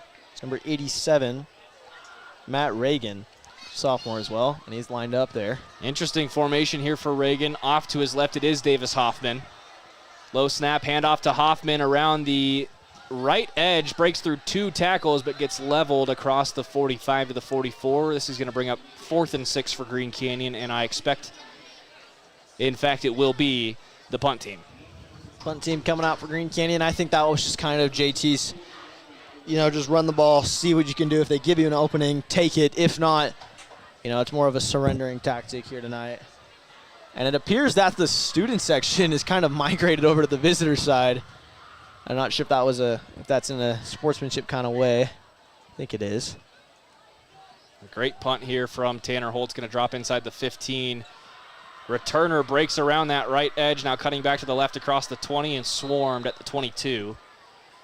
Believe that was Titan Washburn on the return. Yes, it was.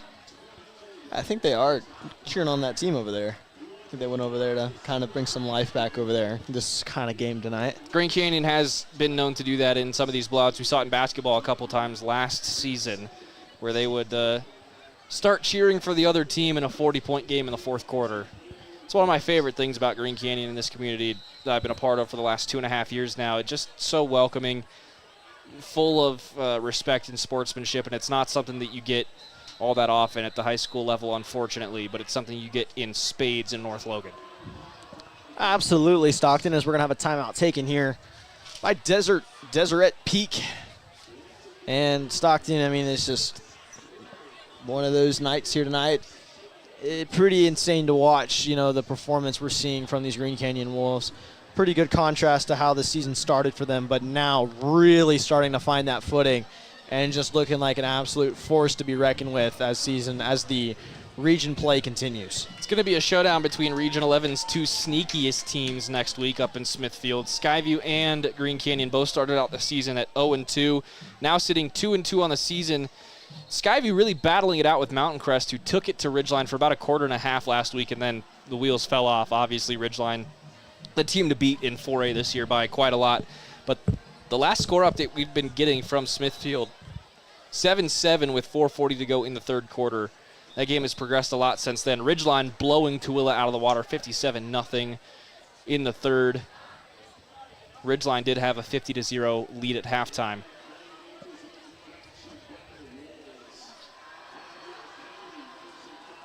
Looks like encroachment called there on Green Canyon. That'll cut 5 off of what's needed. It'll be 1st and 5 from the 29. Deseret Peak up the field for the first time tonight. New quarterback in the game. Nice triple option pitch around the left side. They'll pick up 3. Are they going to move the chains?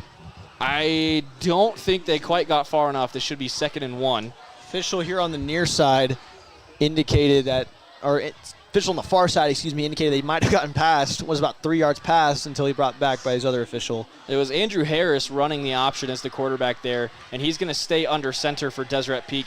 This is, frankly, awesome. You never see high school teams run the triple option. I love this. Yeah, it's really cool. We're going to see a lot of it tomorrow, that's for sure. Handoff. Tried to keep it there, but both of them get swarmed during the transfer. Sack, tackle for loss, you take your pick. And almost looking promising enough to move the chains. Almost had their first down of the night, but instead it's going to be 4th and 5 with 8.5 to play. You may as well just go for it. Yeah, third and 5 Stockton here. Still going to have another down. 3rd and 5, that's right, because I started on 1st and 5. Green Canyon. 8:15, clock still running. 73-0 Green Canyon. Late in this one. Short second half. Hard count coming from Deseret Peak. Green Canyon not biting. Now they will run the play. Quick out route through the hands of the intended target. It's been that kind of night. Wilheimer beside himself. It'll be another punt for Deseret Peak with under 8 to play. Tried to grab and go just a little too much. Didn't watch that all the way into the hands. And like you're saying, Stockton, just that kind of night tonight for you sympathize. Desert Eagles. I feel sympathize so with these kids, man. It's just again, this was Green Canyon not too long ago. 4 years ago, as a matter of fact. Fake punt, trying to roll. No, it's a rugby punt. Does just work free into some space. That one off the chest of the return man for Green Canyon. Falling on top of it, though, is Matt Allen. That one just a little too spinny off the chest plate there. Yeah, gave himself a little hit to the head there. He knew he kind of almost messed up pretty good there, but saved it for sure. You muff it, but you recover it. Who cares? No harm, no foul. No pictures on the scorecard. 50-yard field for Green Canyon. 7:19 to go in this game as the clock stops for the possession change. Now it starts moving once again. Basically the entire third string unit for Green Canyon on the field right now. 2 sophomores in the backfield. A bunch more lined up to the right of the formation. It's a handoff around the right edge, a nice sweep. Lowering the shoulder and picking up 4 is Davis Hoffman. They're going to give him 3 up to the DP 47. 6:50-ish, 6:50 left to play. You know, if I'm Green Canyon here, Stockton, I'm trying to get those first downs and just burn out this clock, end this game here on your note with possession, and enjoy that scoreboard for the rest of the night. Another handoff up the middle. Swarmed in the backfield, though. They're going to lose 2 on forward progress. Just some issues on the transfer right now for Green Canyon. The third string kind of getting got in the backfield. Then again, there's about a year or 2 age difference between these guys. Kind of just a role reversal here for Green Canyon's offense and Deseret Peak's defense. Yeah, just pretty. You know, I mean, it's a good opportunity to get in and work it in, and and it's an opportunity for growth that opens up the eyes to the players as well of what they need to work on as well. Awkward snap. The handoff does come in. A hit from behind will give Green Canyon a yard, but it's going to be 4th and 8. Punt team onto the field. And you're 100% correct there, Jacob. 4 guys like Trey Wegner and your ball carriers, Michael Thane, brother of Shandon Thane, who was one of the main backs for this offense last year, Davis Hoffman, Matt Allen. Like, these guys getting the reps, getting the looks at the varsity level is just going to help them with their confidence going forward. Now, Davis Hoffman is a senior this year, so this is his opportunity to really show, hey, I can be a reliable second back if we need one later in the season. Snap is good for Holt. Gets this one away from just behind his own 40-yard line. This is going to come down to a fair catch at the 5. No, it's muffed and covered by Green Canyon. Cash Cragen has the fumble recovery. Called for the fair catch, did not come up with it cleanly, and Green Canyon's offense will have it on the 5. That might have just made that score 80 if Green Canyon can convert this. But now let's have a serious conversation, Jacob. Have you ever seen an 80 on a football scoreboard? No. Ever? Nope. No, not even in an SEC JUCO matchup. And I'm from Texas. Okay, I've grown up 6A high school Texas football. There's some lopsided high school football. There is insanely lopsided high school football. 5A's going up against 6A's, and this is nothing like I've ever seen. I've seen the pinnacle of high school football, some of the biggest stadiums, and this is just nothing like it. Matt Allen up the middle will pick up 4. He'll be stopped at the 1. But going back to that, Stockton, my high school that I went to was not one of the better schools, and I don't think we've ever seen us lose by more than 50 put up, and then other teams put up more than 50 against us, right? So, I mean, this is no matter what level, no matter what team, 80 or 73, possibly 80 here in a second, is just something is unthinkable. I don't think anybody here thought that was coming. So much to be proud of tonight as this one is, wow, stopped on the doorstep. Maybe half a yard there for Matt Allen, but a huge tackle from Isaac Escobar. And I don't think JT's too worried about if this ball gets in the end zone or not. At all. Just want to make sure his guys stay safe on that. But, I mean, I will give props to the Golden Eagles here on those recently with those run attempts. They're on the ball early. They're getting to it behind the line of scrimmage, giving them no opportunity to really pick up any sort of yards. And that's what you need right now. 3rd and 1 on the 1. Can't give up anything here on this drive. 3:45 to play here in the 4th quarter. Matt Allen one more time up the middle. Hit 2 yards behind the line that time. It's going to bring up 4th and goal from the 2, and Green Canyon's probably going to send Tanner Holt out there. No, maybe not. Trotting off to the near side to get the play call is Wegner. No motion for Tanner Holt. They might call a timeout here. They could call a timeout. They could go hard count. Nope, they are going to send the field goal unit onto the field with 16 now on the play clock. They're going to have to get set quickly. This might be a kind of a practice drill for them as well. Yep. Give them My less thoughts time. exactly. 20-yard field goal. That's how Coach JT thinks right there. Find ways to get better. Snap, hold, kicker, all good. It's another field goal for Tanner. No, he pushed it. Oh. Whoa. From the right hash marks, Tanner Holt pushed it right and missed wide right. 73-0 remains your score.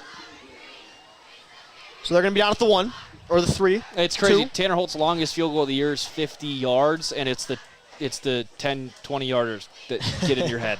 Hey, I mean, it might have been that quick kind of fast-paced movement. Coach JT kind of taking his time on that play call, and that might have been a test for this defense here as well, or excuse me, the special teams unit to be able to get out there.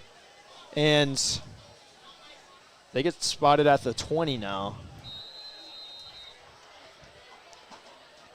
I want to explain that rule after this one, just kind of learn it. It's just the difference between high school and college and pros is if you fail on a field goal attempt, it's an automatic touchback and not ball down where it was attempted from. What a run here from Stroyak, getting away from 7 different pursuers on Green Canyon's defense and throwing his body onto the table for a yard gain. 2.5 to go in this one. The clock's going to continue to run, and I think we might see Deseret Peak just try and slow this one down. And I think that's the smart call here. They're not even going to give him, they're maybe going to give him a yard. I think we might have a flag down on that far sideline. We do, just in front of the sticks. Hard to see from here. Clock is still running. And I think both sides are okay with that. Yeah. And This is going to go against Green Canyon. Not sure what the call is. We haven't seen an official signal yet. Targeting. Yeah, it did look like pretty good helmet-to-helmet hit there, but interesting call on targeting. So unintentional head contact, they say. No one's going to have to come off the field, but it's going to be a free 15 for Deseret Peak. They've got a receiver right on the line. They're at the 36. Looking to throw Stroyak down the left side. Airmailed it, nearly intercepted, but over the head of the nearest corner. Deseret Peak looking for a flag on that one. Not going to get it as there was no contact there. Just an overthrown ball. It was Isaac Molokal in coverage who almost came down with that INT, but again, a lot of overthrows coming in from Stroyak tonight. Hasn't been able to hit a receiver in stride, and I'm not sure that he's completed a pass in front of the line of scrimmage, just a couple screens. No, just maybe a couple of 2-3 yard passes, but those chains did get moved just a second ago on that targeting penalty. So they will have moved those chains one time all night off a penalty. That's not going to be an offensive stat, though, unfortunately. Exactly. They're still going to have negative yards on the game. Now here's Stroyak with a lot of space around the left side. Maybe they can get into positive territory. He'll be down at the 40. Smart. 3rd and 6 coming up with less than a minute to play, and I think if I'm Deseret Peak, I'm just going to take a couple shots down the field. Just absolutely airmail May it, as well.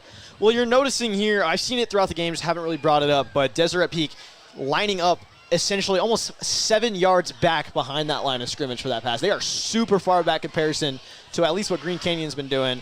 Just knowing that pocket is going to collapse instantly and needs that space to be able to get a pass off. Could be the last play of the game here for Stroyak under immediate fire. Rolling right, floats one towards the sideline. That is caught beyond the sticks. A gain of 9 for Deseret Peak and some positive yardage for a first down as the clock will run towards 0. Probably the final play of the game, and it should be for Deseret Peak. And home crowd over here for Green Canyon is celebrating that as they should. And I agree, and this is kind of how one of those games has been, is cheering on a squad like this. And they might run one more play with 2-1 left on the game clock. They're not going to get set in time, and we are all done in North Logan. There you go. Well, not really sure what else to say when you put 63, 66 points on the board in the first half. Touchdown with a nice run, 53 yards by Matt Allen in that third quarter. Second string sophomore back coming in. Actually, third string sophomore back coming in on a bad snap and a fumbled transfer. Scoops that thing up out of midair and takes it to the house. But Jacob, we'll get your thoughts here in just a minute. Going to take a quick break here on 100.9 Light FM and Cache Valley Daily. We'll be back Short post game today. Not really much to talk about, but we'll get Coach JT's thoughts.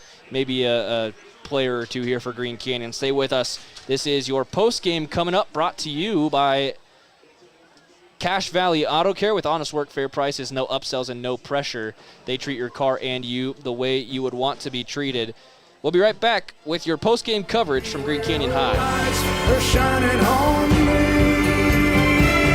like a rhinestone cowboy. Right now, horse in a star-spangled rodeo. Would like to say thanks to all their Alpha sponsors for supporting Green Canyon Sports this year. For a list of sponsors and other athletic information, visit greencanyonhighschoolathletics.org.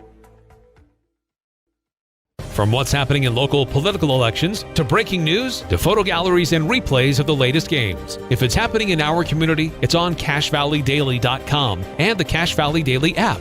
Local, relevant news on CacheValleyDaily.com. DD Auto and Salvage pay you the most for junk vehicles. Get rid of your junk vehicles today. Pickup is available. DD Auto and Salvage in Logan. Call 787-1204. That's 787-1204 today. See store for details.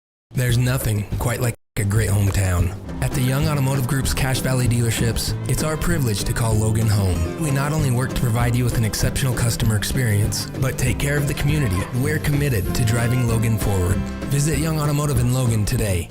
At Adams Wealth Advisors, they believe that successful wealth management is all about planning. Adams Wealth Advisors is here to help. If you're transitioning a business, searching for the most up-to-date tax strategies, need help managing investments, or need help with estate planning, Adams Wealth Advisors has your back.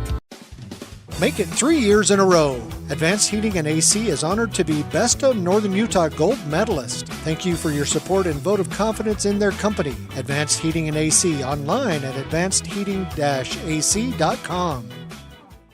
Need a spotless home, office, or construction site? Mountain Shine Cleaning gets it done right. Fast, reliable, detailed. Call 435-361-5130. That's 435-361-5130. Shine with the pros at Mountain Shine. This is Josh Watts. At Preston Watts Collision and Glass, we have been your #1 resource for collision repair, auto glass replacement, and towing for over 60 years. We are Cache Valley's largest collision repair center. Next time you crash, call Preston Watts Collision and Glass. We do it right. Great Basin Graphics does custom t-shirts and creates graphic designs that'll get your business noticed. Amazing colors and designs that seem to jump off the t-shirt. Go to greatbasingraphics.com. Great Basin Graphics. We made you look. When your car starts making that uh-oh noise, bring it to Cache Valley Auto Care. They speak fluent clunk and squeal. They'll fix it right without upselling things you don't need. Cache Valley Auto Care, behind Home Depot on 200 East in Logan. From day one, right down the street, to present day, all over America, Napa and our nationwide network of parts and exceptional service were built for one mission: to keep your business moving full speed ahead. Your local cow ranch. Your local cow ranch in North Logan is proud to sponsor high school athletics. Just what the country needs. Searching for copiers and printers? Les Olson IT has what you need. Find reliable HP printers, award-winning sharp copiers, and high-end Ricoh graphic systems. Les Olson IT. Green Canyon High School would like to say thanks to all their Alpha sponsors for supporting Green Canyon Sports this year. For a list of sponsors and other athletic information, visit greencanyonhighschoolathletics.org. From what's happening in local political elections, to breaking news, to photo galleries and replays of the latest games. If it's happening in our community, it's on CacheValleyDaily.com and the Cache Valley Daily app. Local, relevant news on CacheValleyDaily.com. DD Auto and Salvage is going to pay you the most for junk vehicles. Get rid of your junk vehicles today. Pickup is available. DD Auto and Salvage in Logan. Call 787-1204. That's 787-1204 today. See store for details. There's nothing quite like a great hometown. At the Young Automotive Group's Cache Valley dealerships, it's our privilege to call Logan home. We not only work to provide you with an exceptional customer experience, but take care of the community. We're committed to driving Logan forward. Visit Young Automotive in Logan today. At Adams Wealth Advisors, they believe that successful wealth management is all about planning. Adams Wealth Advisors is here to help. If you're transitioning a business, searching for the most up-to-date tax strategies, need help managing investments, or need help with estate planning, Adams Wealth Advisors has your back. Make it 3 years in a row. Advanced Heating and AC is honored to be Best of Northern Utah Gold Medalist. Thank you for your support and vote of confidence in their company. Advanced Heating and AC online at advancedheating-ac.com. Need a spotless home or construction site? Mountain Shine Cleaning gets it done right. Fast, reliable, detailed. Call 435-361-5130. That's 435-361-5130. Shine with the pros at Mountain Shine. This is Josh Watts. At Preston Watts Collision and Glass, we have been your #1 resource for collision repair, auto glass replacement, and towing for over 60 years. We are Cache Valley's largest collision repair center. Next time you crash, call Preston Watts Collision and Glass. We do it right. Great Basin Graphics does custom t-shirts and creates graphic designs that'll get your business noticed. Amazing colors and designs that seem to jump off the t-shirt. Go to greatbasingraphics.com. Great Basin Graphics. We made you look.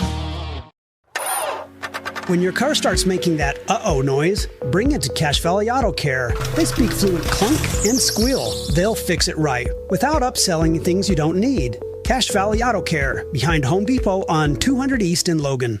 From day one, right down the street, to present day, all over America, Napa and our nationwide network of parts and exceptional service were built for one mission: to keep your business moving full speed ahead. Your local cow ranch. Your local cow ranch in North Logan is proud to sponsor high school athletics. Just what the country needs.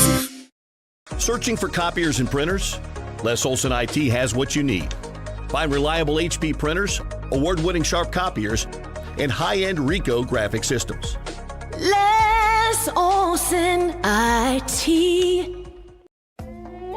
Green Canyon High School would like to say thanks to all their Alpha sponsors for supporting Green Canyon sports this year. For a list of sponsors and other athletic information, visit greencanyonhighschoolathletics.org. From what's happening in local political elections, to breaking news, to photo galleries and replays of the latest games. If it's happening in our community, it's on CacheValleyDaily.com and the Cache Valley Daily app. Local, relevant news on CacheValleyDaily.com. DD Auto and Salvage is going to pay you the most for junk vehicles. Get rid of your junk vehicles today. Pickup is available. DD Auto and Salvage in Logan. Call 787-1204. That's 787-1204 today. See store for details. There's nothing quite like a great hometown. At the Young Automotive Group's Cache Valley dealerships, it's our privilege to call Logan home. We not only work to provide you with an exceptional customer experience, but take care of the community. We're committed to driving Logan forward. Visit Young Automotive in Logan today. At Adams Wealth Advisors, they believe that successful wealth management is all about planning. Adams Wealth Advisors is here to help. If you're transitioning a business, searching for the most up-to-date tax strategies, need help managing investments, or need help with estate planning, Adams Wealth Advisors has your back. Make it 3 years in a row. Advanced Heating and AC is honored to be Best of Northern Utah Gold Medalist. Thank you for your support and vote of confidence in their company. Advanced Heating and AC online at advancedheating-ac.com. Need a spotless home, office, or construction site? Mountain Shine Cleaning gets it done right. Fast, reliable, detailed. Call 435-361-5130. That's 435-361-5130. Shine with the pros at Mountain Shine. This is Josh Watts. At Watts Collision and Glass, we have been your #1 resource for collision repair, auto glass replacement, and towing for over 60 years. We are Cache Valley's largest collision repair center. Next time you crash, call Preston Watts Collision and Glass. We do it right. Great Basin Graphics does custom t-shirts and creates graphic designs that'll get your business noticed. Amazing colors and designs that seem to jump off the t-shirt. Go to greatbasingraphics.com. Great Basin Graphics. We made you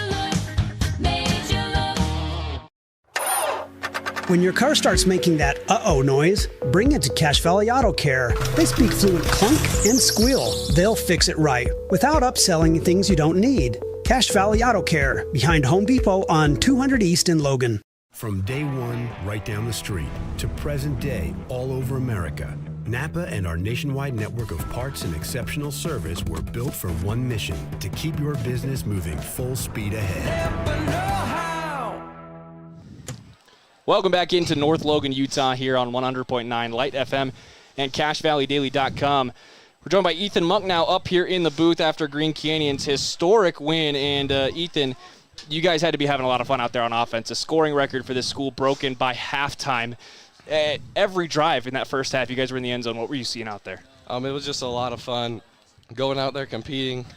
We put it together like last week. I felt like we had some pieces missing in the passing game. I think we put it together this week, so I'm excited to go forward.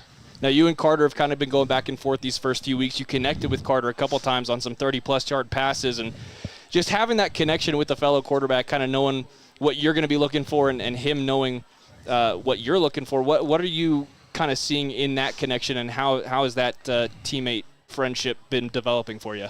It's been really good. Even though we've been like through competitions, I think we've still had like a really good friendship, and I think it was really good for both of us to have that competition. It pushes us forward and like helps us in the end. So now, yeah. Ethan, I think you had 5 passing touchdowns in that first half, and you guys kind of got a chance to come off the field in that second half, and getting to watch some of your younger guys get reps and knowing that you put your team in that kind of a position after 24 minutes. How does that feel kind of after the struggles you guys went through offensively the first few weeks? It feels great. I'm glad that we could get those younger guys out there, get them some reps like for the future of Green Canyon. Like, they're going to be out there. They need to be making plays too, so I think it's great for them to go get reps.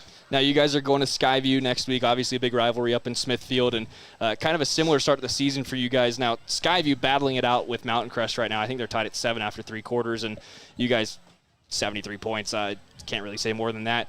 What kind of momentum is that going to help you carry into that huge road game in a hostile environment? It's going to be like the momentum will be great.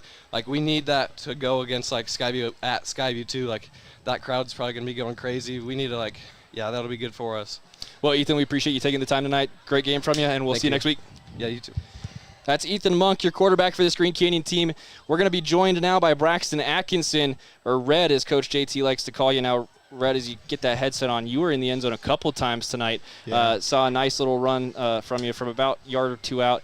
But just a fun night offensively for you guys, and kind of being part of that output. What does that kind of mean just to you as a player? Oh, no, I've been sorry, this is... You're good, man. Yeah. Having a little bit of doubt recently, but this game definitely kicked me back into the football spirit, and then getting me ready for these next few big games against Skyview, Ridgeline, Mountain Crest. Absolutely. Like we were talking with Ethan, that Skyview game coming up for you guys, that's a hard place to go play. Obviously, a lot of mixed feelings between the two schools and the history, the geography of the school zones, all that good stuff. But just knowing that you've got a team that can do this on offense and work as a team, get input from literally everyone on the roster, it felt like. Just how good is that to see when everything is clicking the way that it should? It's beautiful to see. Where we have a little bit of struggle, like connecting all together with these first few games, with this game, everyone tying in and filling in that brotherhood has been really motivating for these next few. The execution definitely has been something that JT has brought up a couple times through these first few weeks. And even, last week, a huge win, a couple big offensive moments, a huge safety at the end of the game. That had to feel good for the locker room morale. But execution-wise, you guys looked perfect through nearly 3 quarters. And it's just got to feel good based on all the preparation you've put in this season. Yeah. Now, with that work and that preparation you guys put in, how big of a stickler is JT for that technical execution? Very big. Yeah. Every single halftime, he just puts us right to our standard, doesn't give us any little lenience when it comes to our performance. Well, Brax, we appreciate you joining the show tonight, Red, and good luck next week, buddy. Thanks for having me. Cool. Yeah, absolutely. That's Braxton Atkinson in the end zone twice tonight for the Green Canyon offense. Appreciate him and Ethan for coming up this evening. We're going to have Coach JT in the booth now. Boys, good luck next weekend in Smithfield. Now we've got Coach coming in. Coach, as you throw the headset on, we had a bit of a discussion there on the track beforehand. Jacob and I came up to you. I said, kind of expecting a barnstormer tonight. And you said, well, we don't know. We kind of want to go out and execute, play a good football game. You got to feel good about the execution tonight. Yeah, we want to improve as a football team, right? Make sure that we're the best version of ourselves each and every week. So I guess what I was most proud of is we try to do a good job of teaching the boys football. Like, these are box looks, these are coverages, like, what are you supposed to do in these scenarios? And so for them to be able to execute, like, what was on film, what was on the whiteboard, and then do it on the field Friday under the lights, that's definitely a good feeling. So. Now, we were just talking to Braxton Atkinson in the end zone a couple times tonight. You affectionately refer to him as Red. He was saying, a game like this really just brings like that football spirit back to him and really helps the morale. But statistics aside, matchup aside, obviously this was kind of the expectation coming into the game. But when you can execute like that and you can, 6 for 6, 7 for 7 on drives in that first quarter, plus the field goal from Tanner as time expires, there really can't be much more that could make you want to play football than that. Yeah, I mean, it's definitely easier to get up the next morning, after the win. Film seems like it's easier to get through. So yeah, we'll definitely take that positive energy. This is a really big week for us coming up.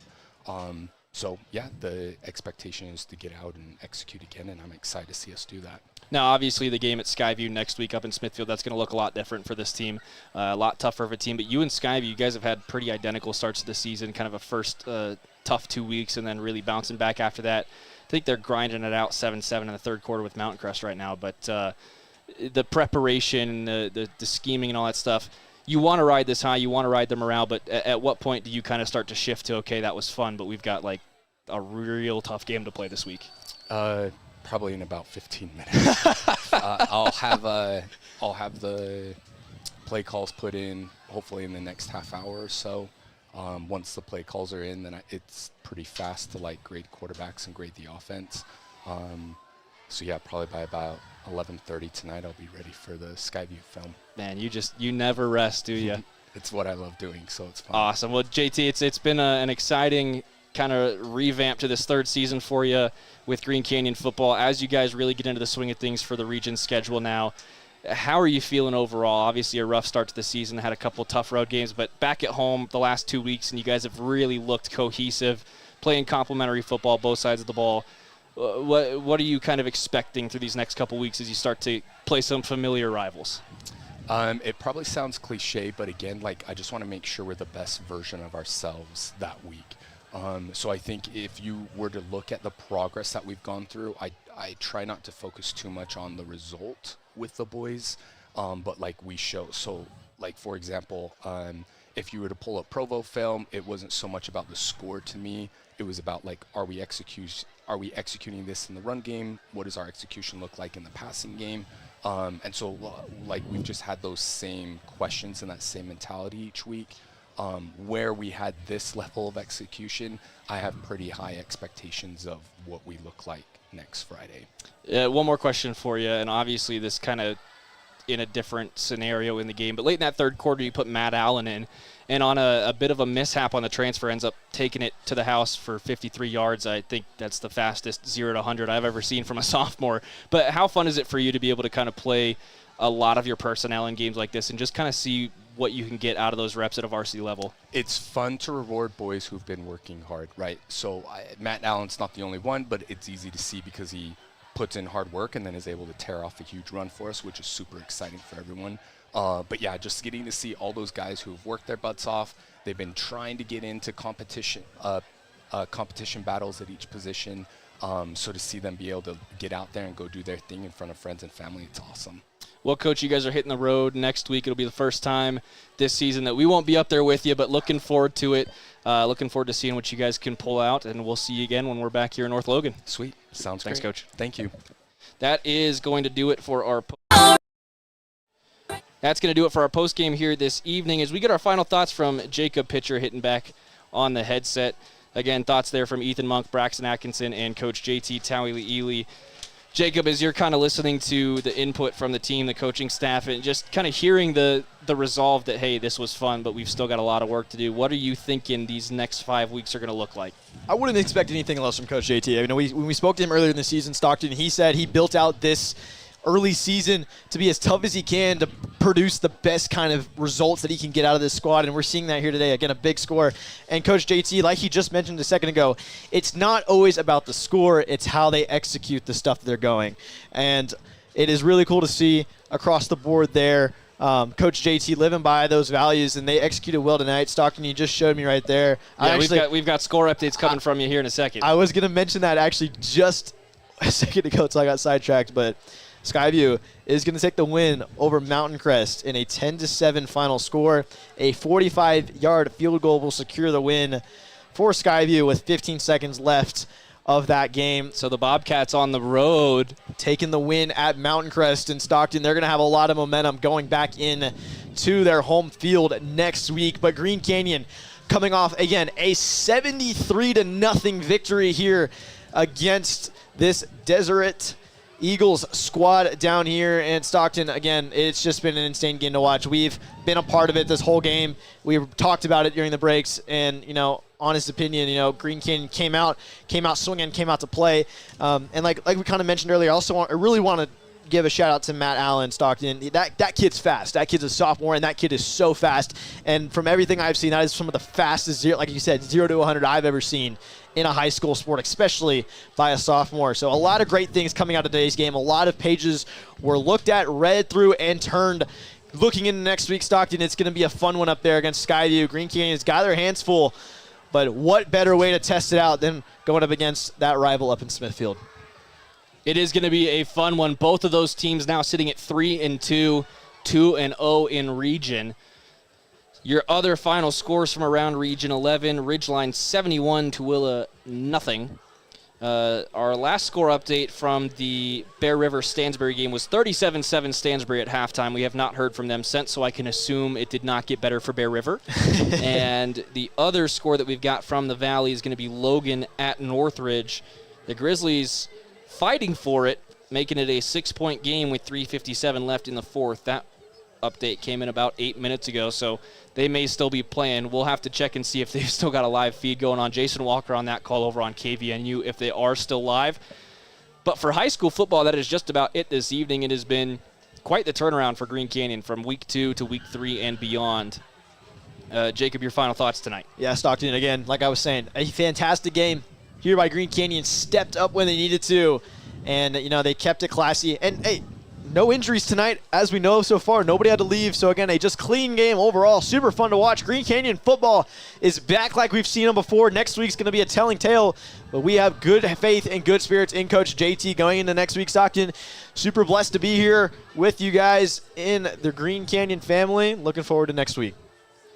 That's going to do it for us here from Green Canyon High. Thank you so much for tuning in to 100.9 Light FM and Cache Valley Daily, your home of Region 11 high school football, basketball, and all things high school sports in Cache Valley. For Jacob Pitcher, I'm Stockton Jukes. More football coming at you this weekend. Tune in with us at 5:45 p.m. tomorrow on KVNU for Aggie Game Day ahead of a 7:55 kickoff. The Aggies will host the Air Force Falcons up at the stadium on the hill. Looking forward to being out there with everyone. Your boy Jacob Pitcher hosting that game. Your in-stadium microphone talent. Game number 2, we're looking forward to it. It's going to be great down there at Maverick Stadium. Stripe the stadium as well.